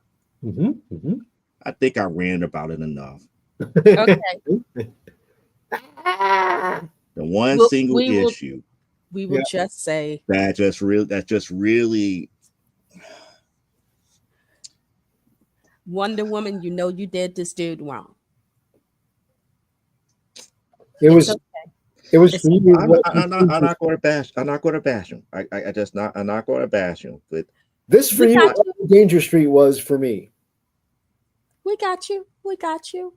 You okay. You in a I safe mean, space. I finished Danger Street, and I get, you know, he dropped the ball, and it was a hard drop. Yeah, it was. It was like a Times Square New Year's Eve drop. Yeah, but this here is more of like, this is what I want to write, and I don't give a bleep's ass what anybody else thinks. Mm-hmm. Or what's come before. Or what's And coming. to me, it's just like there's different ways to tell what actually happened here without doing what he did. He got, if I could say, political and religious, which was not needed to tell this particular story. It was, you did not need to Bible thump. The main villain did not need to Bible thump at all. You did not need to go into the whole if I could say, chauvinist aspect and the scenes that you put Diana through, using the lasso of lies to get, all. I just feel like all this was done for shock value and everything that really did nothing to the overall story. Now, mind you, this volume of Wonder Woman started off as a flashback story. People keep forgetting about that. This was a flashback story from issue 800 from volume 5. Because it starts off with the former owner of the Lasso of Lies telling Trinity what actually happened. Before we got into the whole dawn of DC and, people not trusting superheroes and the whole thing with Themyscira and everything that was going down with Diana, all this other stuff. All of that was due to the fact of them creating Trinity and the main villain here telling the flashback, starting with issue 1. We going through all this, and it's like, okay, fine, and I still applaud Tom King for this. You got more people reading this volume of Wonder Woman than most people, but at the same time, you're ruining the lore. You're not even touching the lore because you want to write what you want to write. Issue 8 was an example of that. It proved that he doesn't care about the character. He only cares about the story that he wants to tell. Yeah, this is what happens when you let a man write a book about a very powerful woman and he's not fond of her. And, he has a history of this, of overlooking whatever's come before for a character or how that character has been portrayed to turn it into the character that he wants for his story. And some people eat it with a spoon, and others have to have a barf bag before they're done with a lot of his things. And I have read some of his stuff that I really liked and thought was brilliant, but here lately, I don't buy anything written by him right now, just because he's burnt me enough. It just pains me from the award-winning stuff that he did for Mr. Miracle, because what kind of gave me a little bit of slight of hope, even after Danger Street, was the way that he handled Barda in that series. Right. I was like, he handled Barda perfectly fine. He handled Scott perfectly fine. Surprisingly enough, he handled Darkseid the correct way. Yes, he did. And you get to this, and it's like, okay, fine. There's a new character. I'm not going to talk about her per se. We have to give it time for her to develop, and that's another thing. She's not being developed in this run of Wonder Woman. She's not being developed. Of course They're not. telling side stories about how she's growing up, but the character itself is not being developed. Nobody really cares for her. At least diehards are not really caring for her. She's just like, flavor of the week here.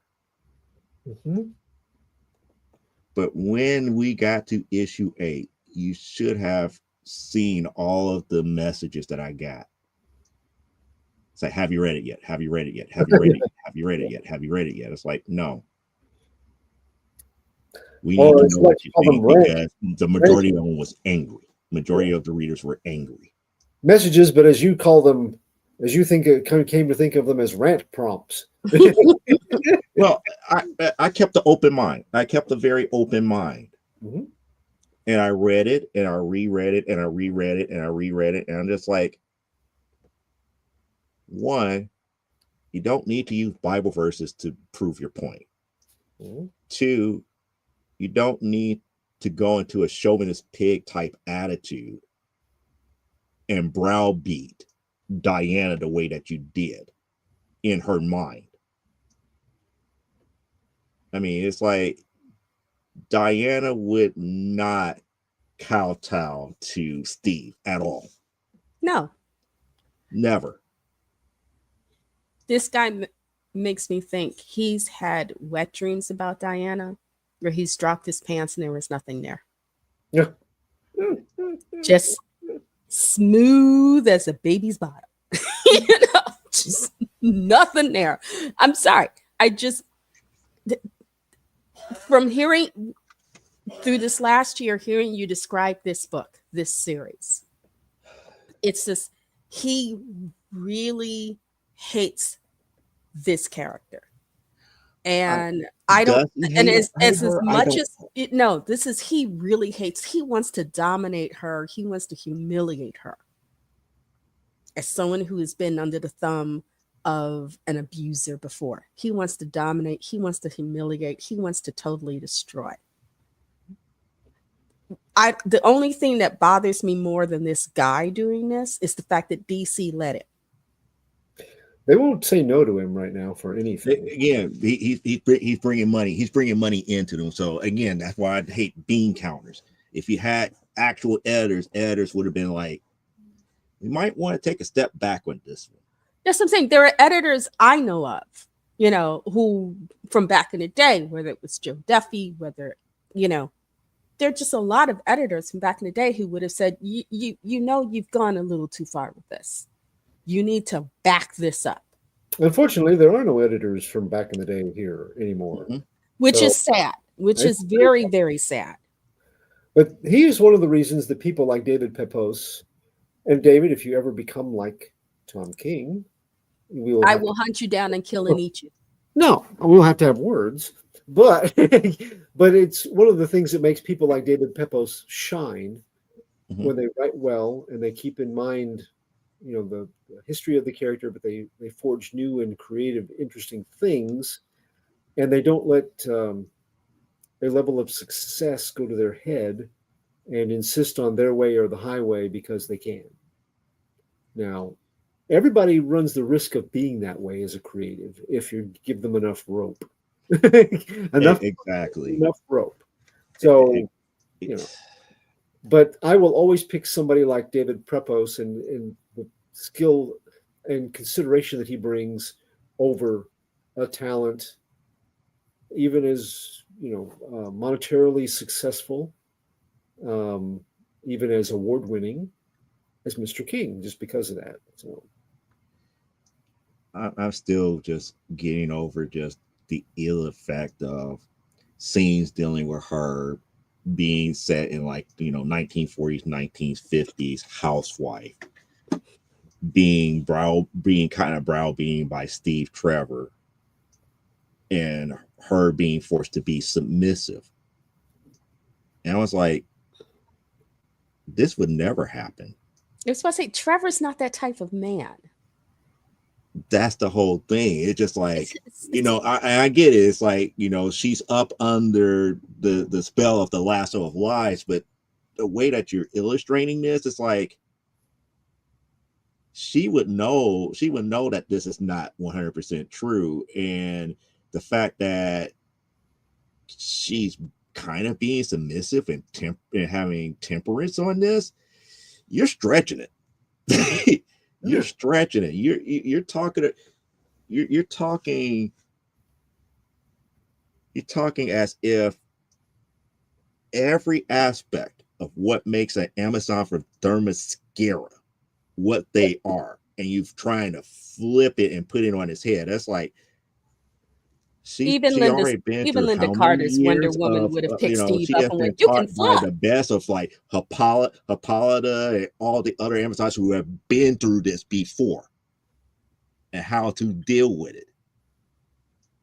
And you're just going to say she's just going to sit there and just take it? I don't think so. It's not going to happen. Even if she was up under the influence of another magic lasso, it would not work to the degree of what you illustrated here. It should have something in the very root, the core of who she was, how she was raised. Should have, like I said, even Linda Carter's Wonder Woman would have went, "Hey, Steve, you want to see what it's like to fly? woof, enjoy your trip. It's just no. I like I said, this just feels like he really hates her. And Everything about it, he has to dominate. He has to humiliate. He has to destroy who she is especially as a feminist icon. And I'm sorry if he can't get laid. You know.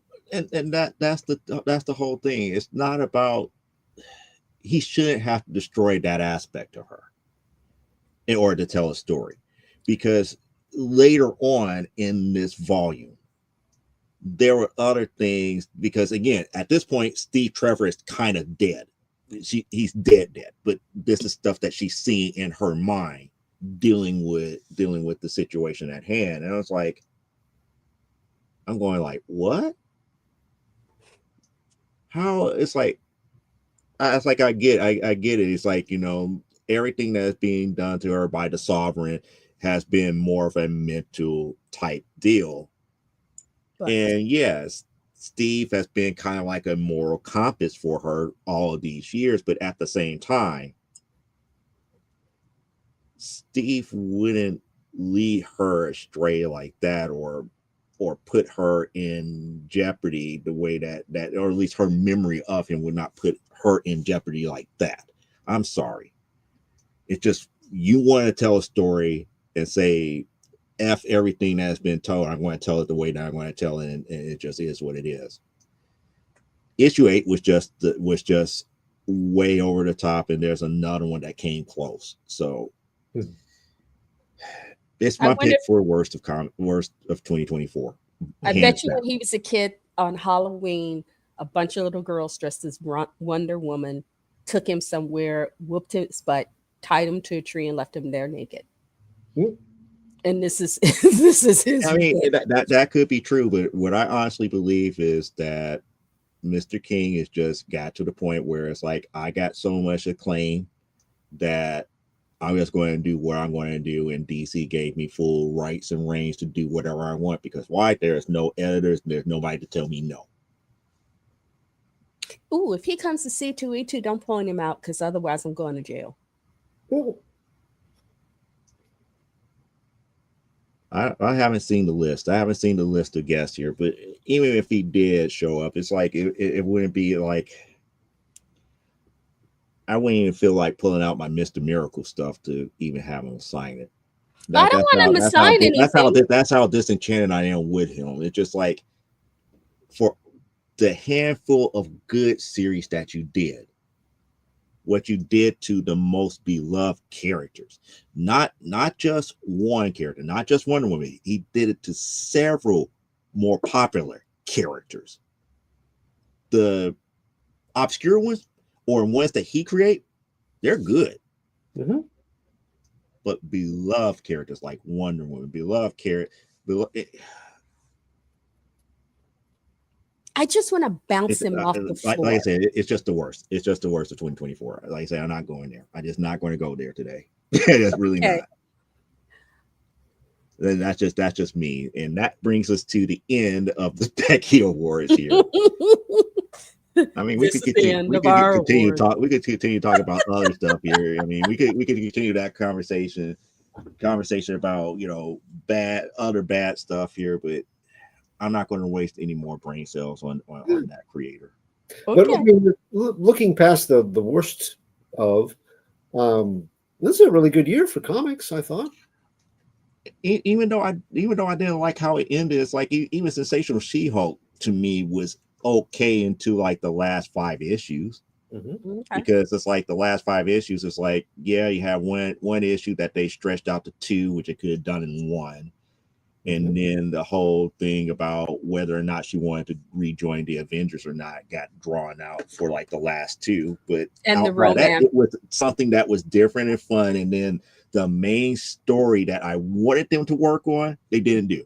Right. And that was the story about the couple, going around stealing the DNA of all the Hulks and recreating them. Yeah. I was like, oh, so we got Bruce that's there that was up here. It's like, hey, why are you sicking me out? This, that, the other. And like Jennifer's like, no, I wasn't trying to do anything that this magnitude. And then now we see what was going on, and and the couple inadvertently caused the wife to become a She-Hulk herself. I was like, oh, this is interesting. They could have picked up from there, but it's like, nope, we're not going to get that because the way that Rainbow Royale wanted to go with it was not that direction. And she did a great job. She did a great job with the character itself. The two things I disagree with is one, the She-Hulk series that they did before this one, they did not need to stop it because of where the storylines went to. They did not need to stop it, but I believe that again. And forgive me, Parallax, wherever you are, but the bean counters said, no, we need to restart this from issue number 1 before we could make more money. Now I go like, there's nothing new.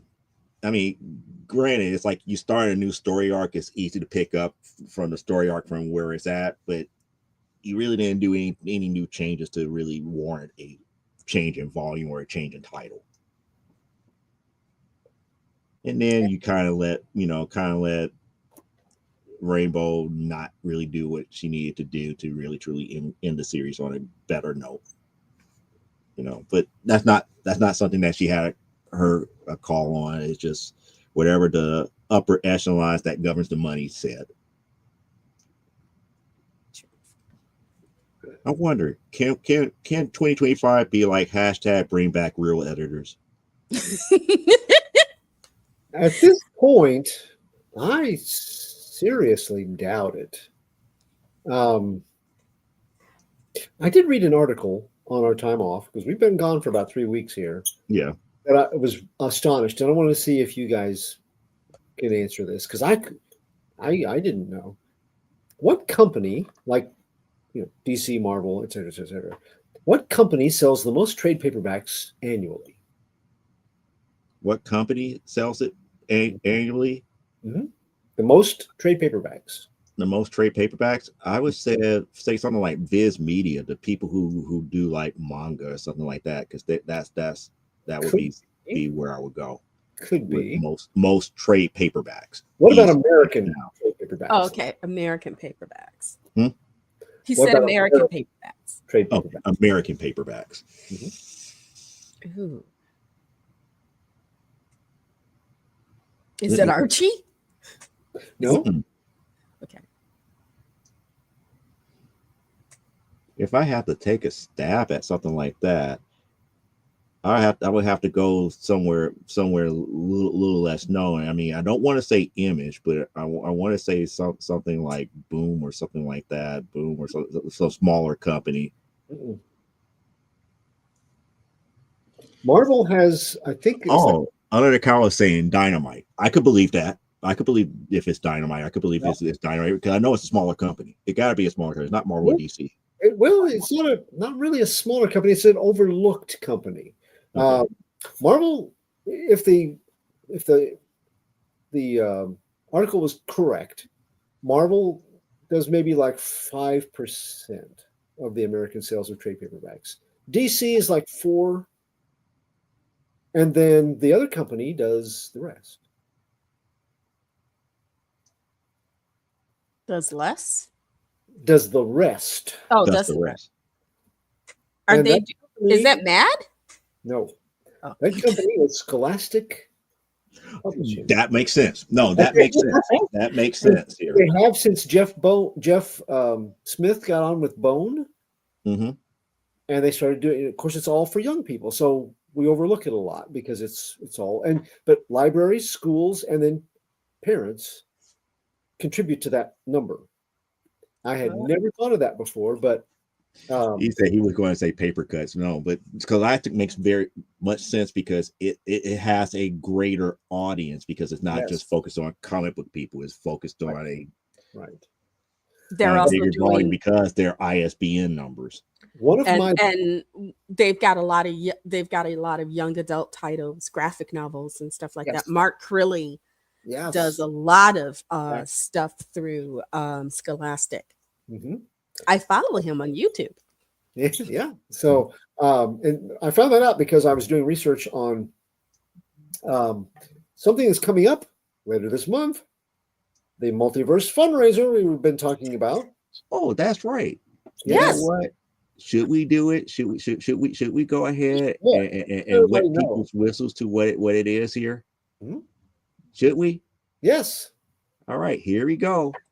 The Multiverse Fundraiser is a virtual con-a-thon and a charity fundraiser all rolled into one package. This year, we've teamed up with Comic Books for Kids to raise funds for their cause.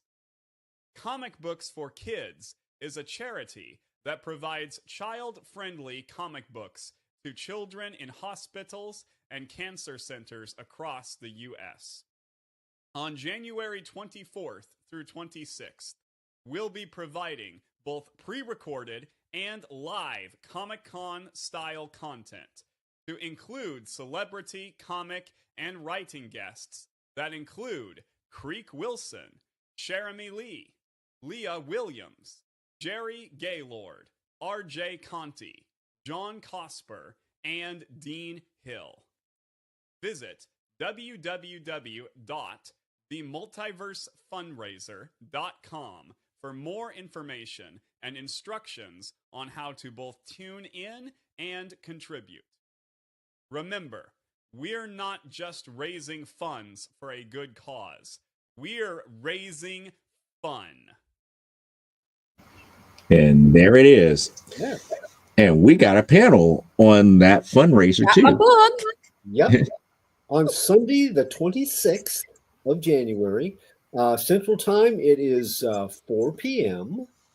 Comic Book Spectrum is going to be doing a look at, well, our topic is, it's an interesting one.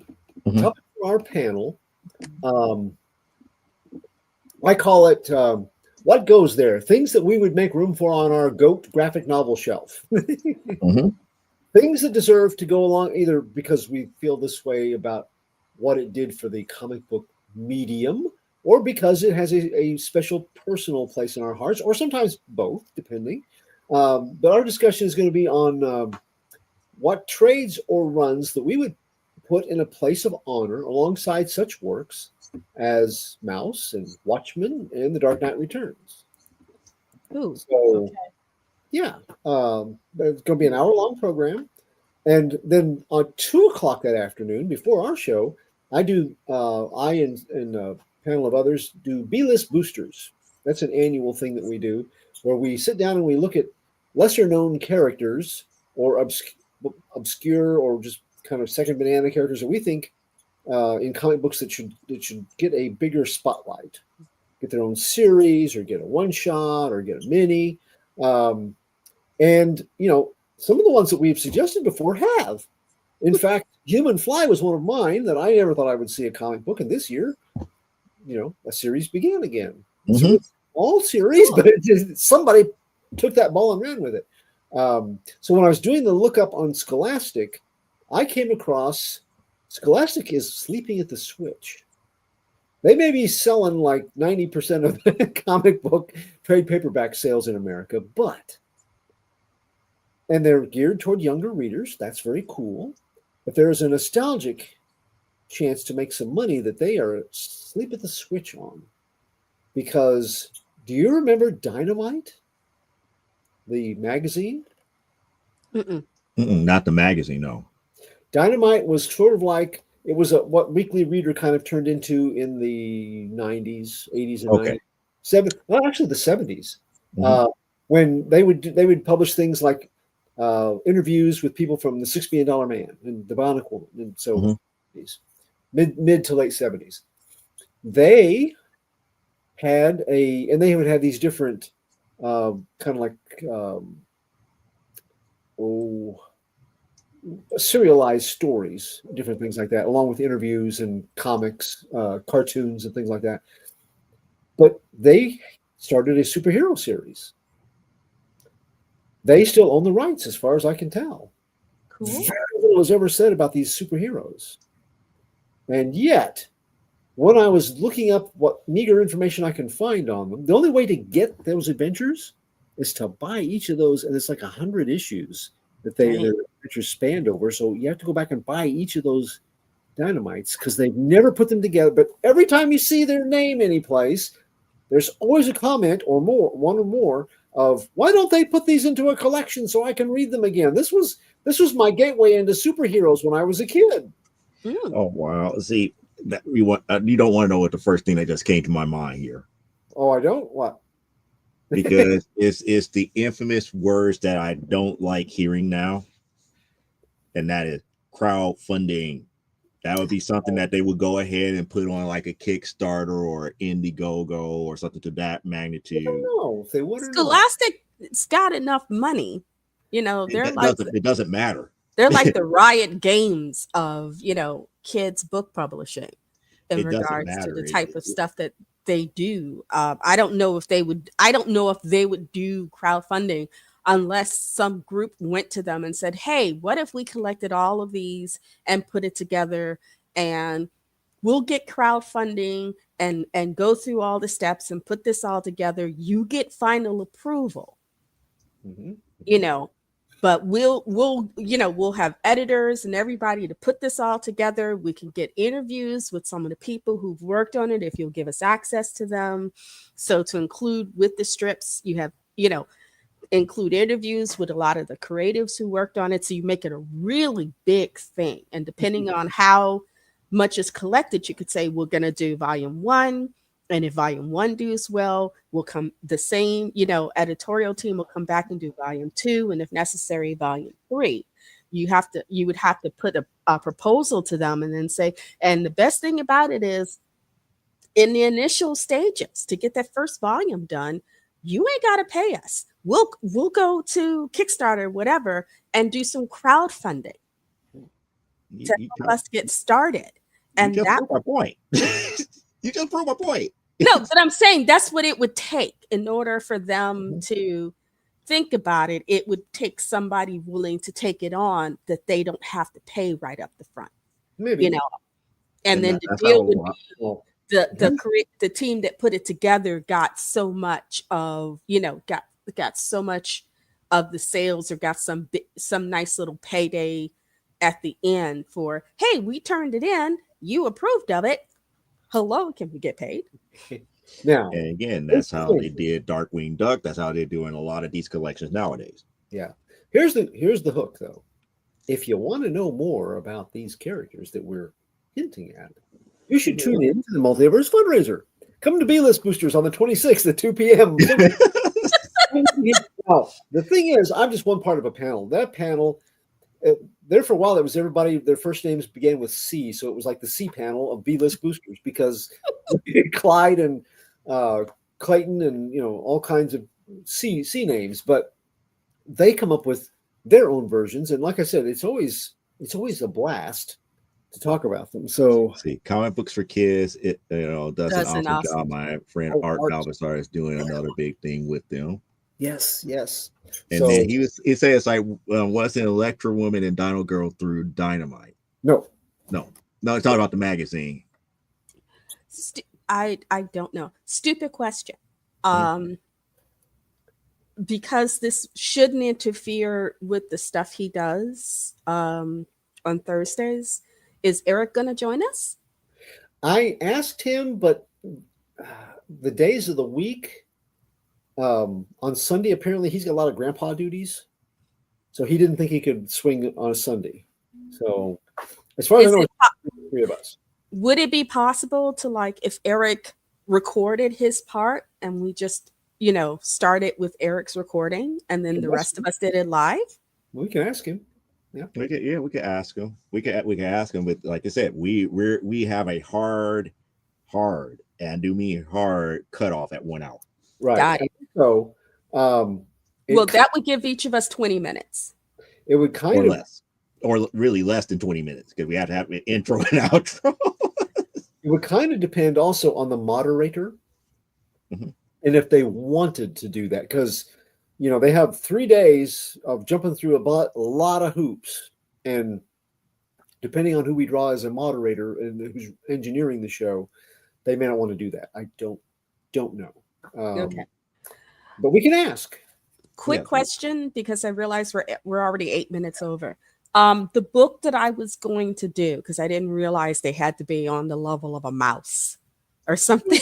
They don't have to. Derek No. Chin's Onward Bound. It's a great book for young readers. Like I said, it combines what if Tolkien wrote westerns, because it has that sort of Middle Earthy Western type combination. Mhm. Derek had a lot of fun with that, but instead of these aren't the bright, shiny Lord of the Rings characters. These are the guys who, they grew up in the back streets of Bree. The lower decks. Yeah. Right. So I don't know, this is not going to be up there with Mouse, but I think in regards to giving young readers or an elder sibling reading to a younger sibling or something, it's got pictures and stuff, it's Yeah. kind of a manga style. But it's easy to follow. The stories are easy to follow along. They're not too complex so that a younger child couldn't get it. Right. So it's not going to be something of huge societal import, but I think it's just a nice, fun book Mhm. for kids to read. That, like I said, it could be one that you find to be personally pleasing, and you think it doesn't have to be something that's been showered with awards and stuff. It can be anything that we find to be important. I just wanted to make sure. Now, I take it I need to scan in the cover.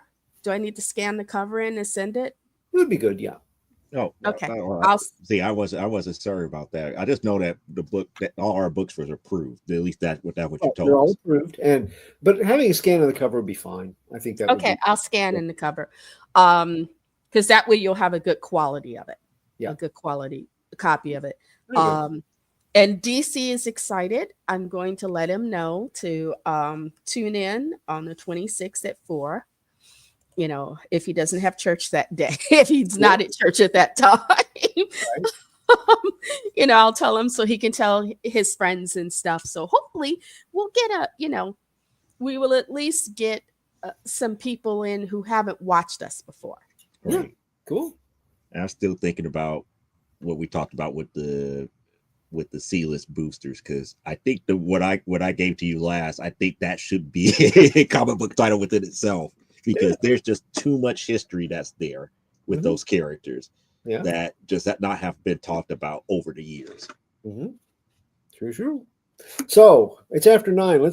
We have another big. I just told you we have this big ice and snowstorm. Yep. Guess what? We got another one coming tonight. See, I know. It's like no. it's like you saying ice and snow. I'm looking up here. It's like, yeah, we're about to get some more snow tonight.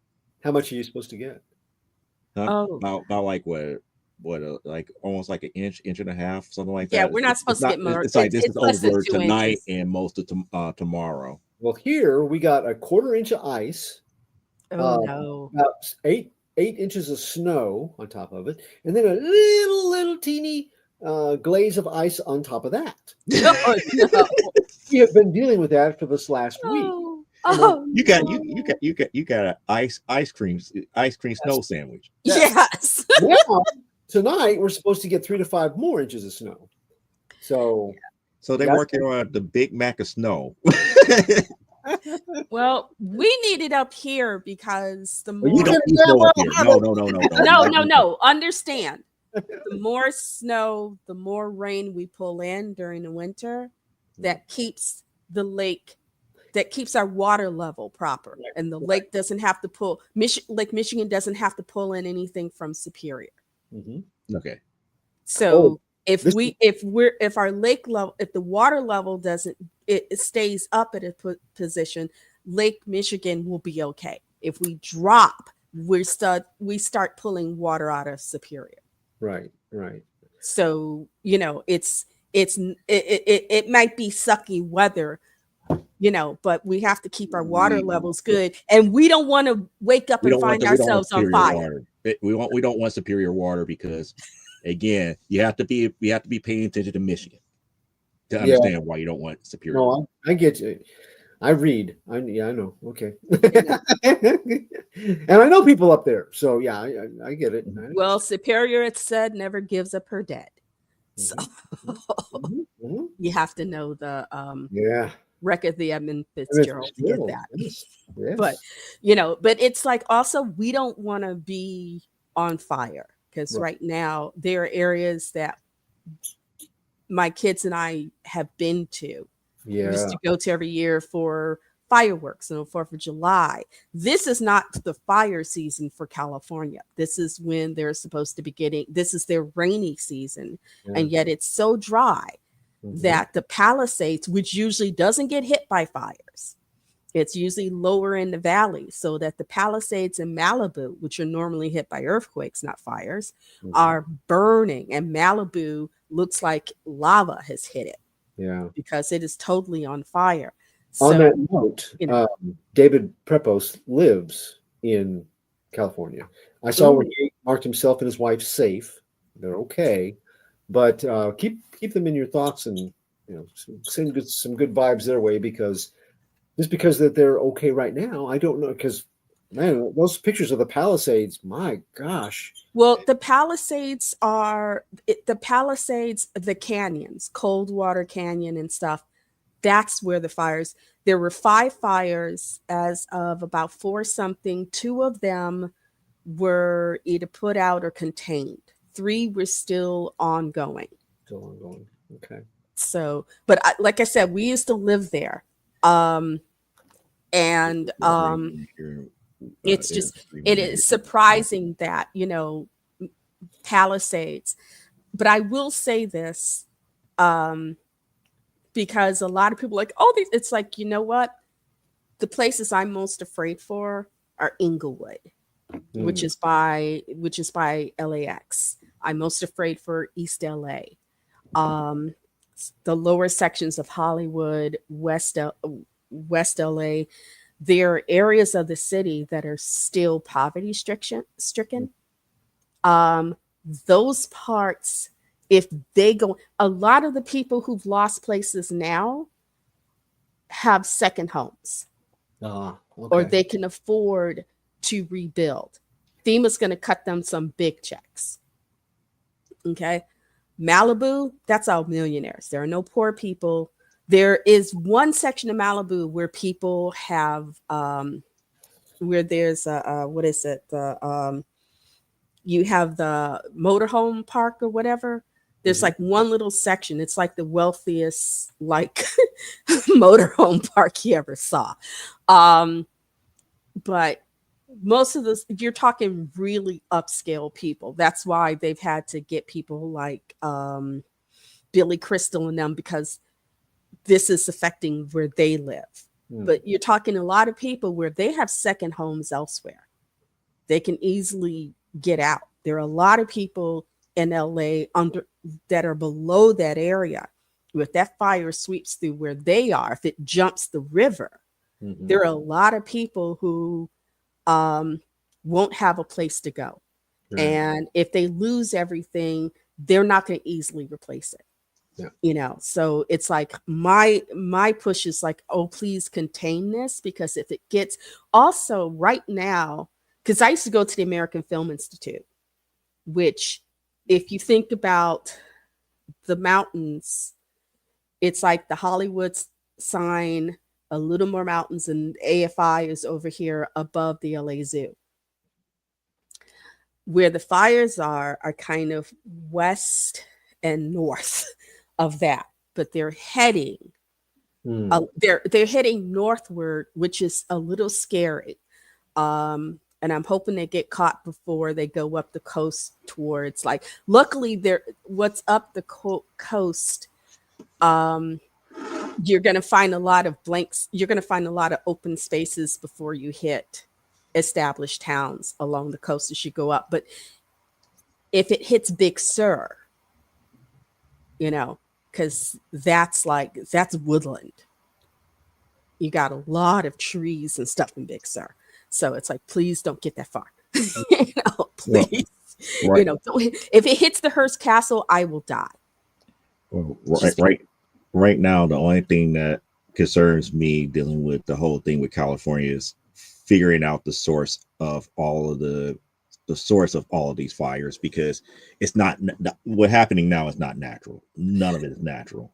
no. And it's not due to random heat either, because they haven't been warm enough for a dry bushfire to happen. So I'm up here thinking there's something underground that's happening in that Yeah, area. It could especially be something fault considering, related or something to that magnitude that's causing that to happen. well, considering where the fires have started. Like I said, the Palisades usually don't burn. You do get some fires in the canyons, but they usually don't sit out. They don't go towards Malibu. They don't just normally hit the ocean. Um, there is a lot that is kind of, and I don't want to get too political, but you know, some guy who was in the army, made sergeant class, left. Another guy who was in the army, made sergeant class, on leave, and they both get the idea around the same time to create chaos. Yeah, I think something is going on, but I don't know. You know, it's one of those things I'm trying not to think about it too heavy because it gives you nightmares. I try not to think about the one report that I watched on television where the one person that was eventually evacuated, he got caught in the middle of one of the major things, and he was stuck in his house.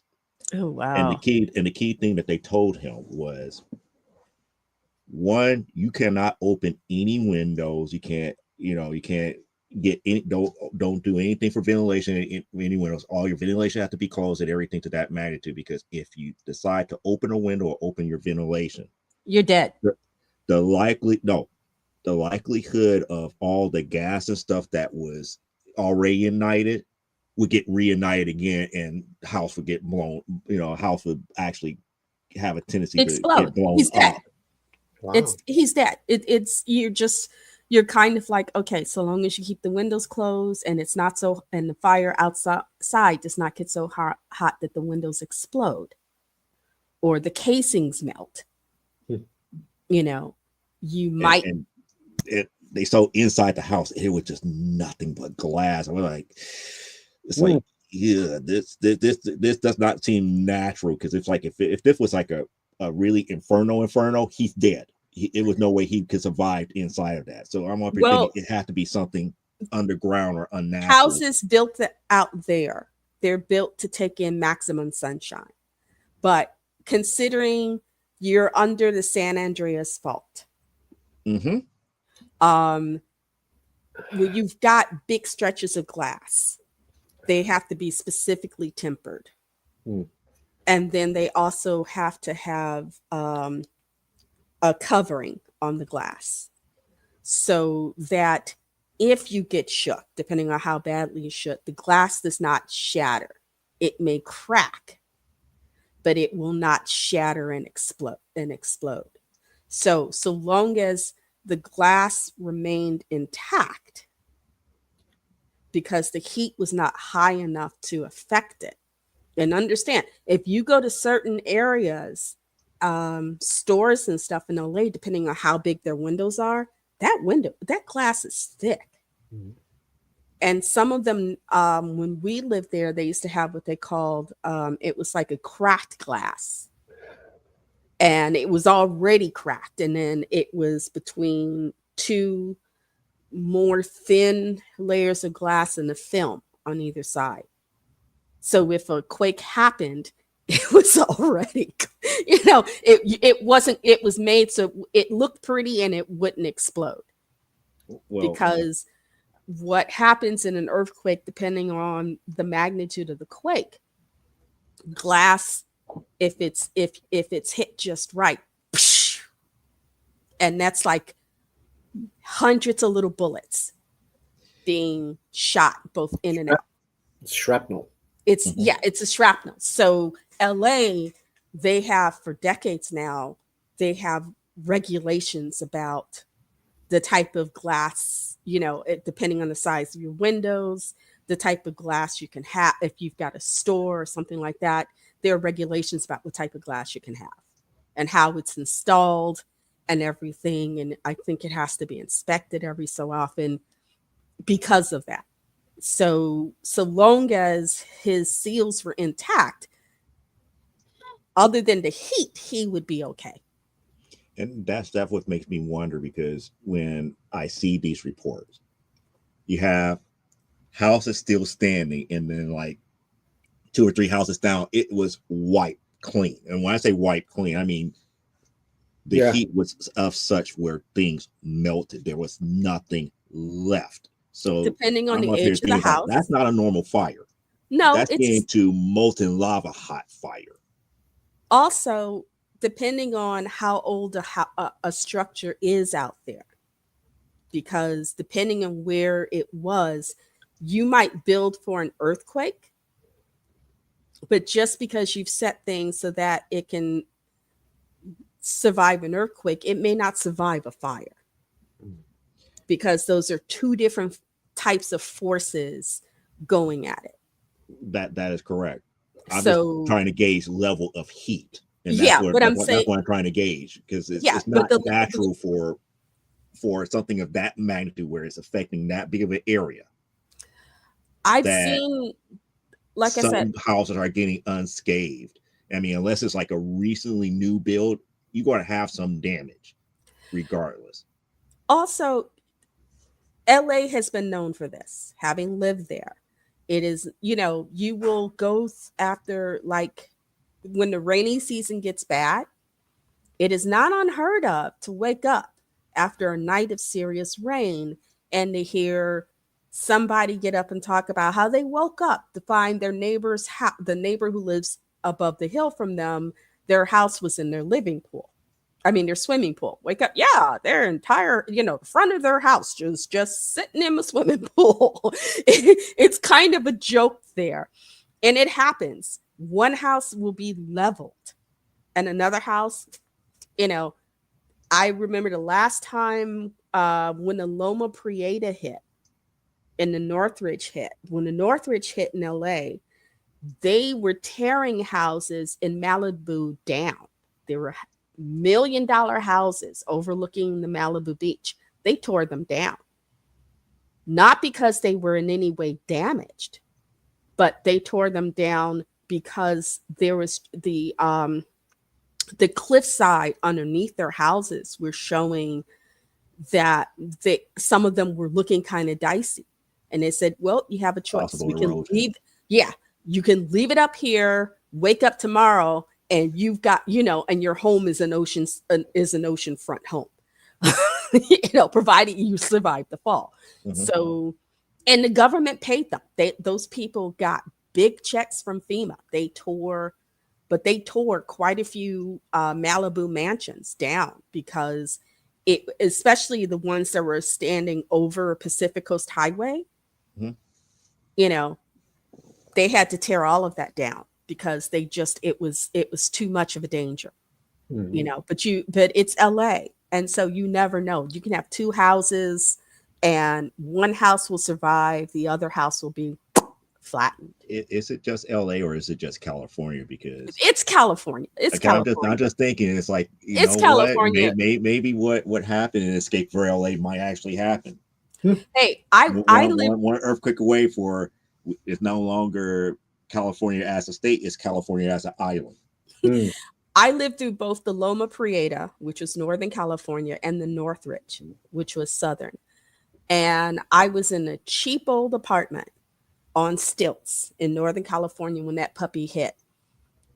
Other than the fact that things fell off bookshelves and stuff and people were spooked, we were okay. Just a few blocks. There was a little gulch between us where the more wealthier people lived. Just over the gulch, there were houses that cost a nice chunk of change that were flattened. You just never know until it happens. There are things you can do to there are things you can do to take precautions. But it's some, because I actually, when I was at the AFI, I had a friend who knew somebody, and they had introduced me, and I asked them about it. I had friends who worked for the U.S. Geological Survey, and I said, how do you? And they said, you can only do so much, but in the end, you just don't know until it happens. You do what you can, and you hope. You hope for the best, you prepare for the worst. But they can only do so much. And then, because you never know, you know, what we do know is Mammoth Mountain could go Mm. anytime. What I know is it's after 9 and I'm going to bed. So No, that's what I'm about to say here. So let's go ahead and end everything as of right now here. Let's. Well, Sorry. actually, let's just do a group goodbye here and go ahead and do the normal spiel for Jeffrey Hayes just right Okay. now. Because that way we'll cut the time down in half and just okay. have our sponsor Mhm. acknowledge, and we just say bye as a unit. Come on, Jeffrey. Bring it home. All right, so normally Clyde and I have this little bit of a spoof, let's just say skit that we normally run here, but we always hype up, and I'm going to bring Clyde up on here. So The covers that Jeffrey Hayes does is immaculate. It will make your Wow. books move time and time again. And he is an award-winning artist. He has won several Pulp Factory awards for his covers and everything. And as our sponsor, we pay tribute to him by showing this quick little video that shows you how you can get in contact with him to do.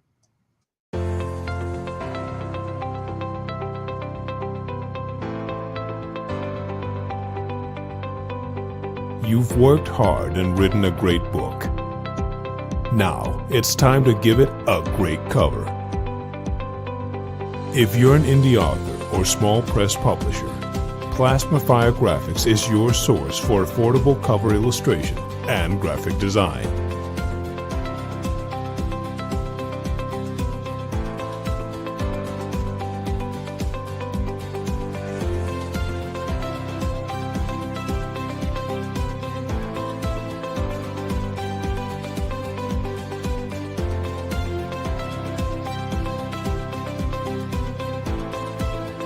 Plasmafire Graphics, when the look of your book matters to you.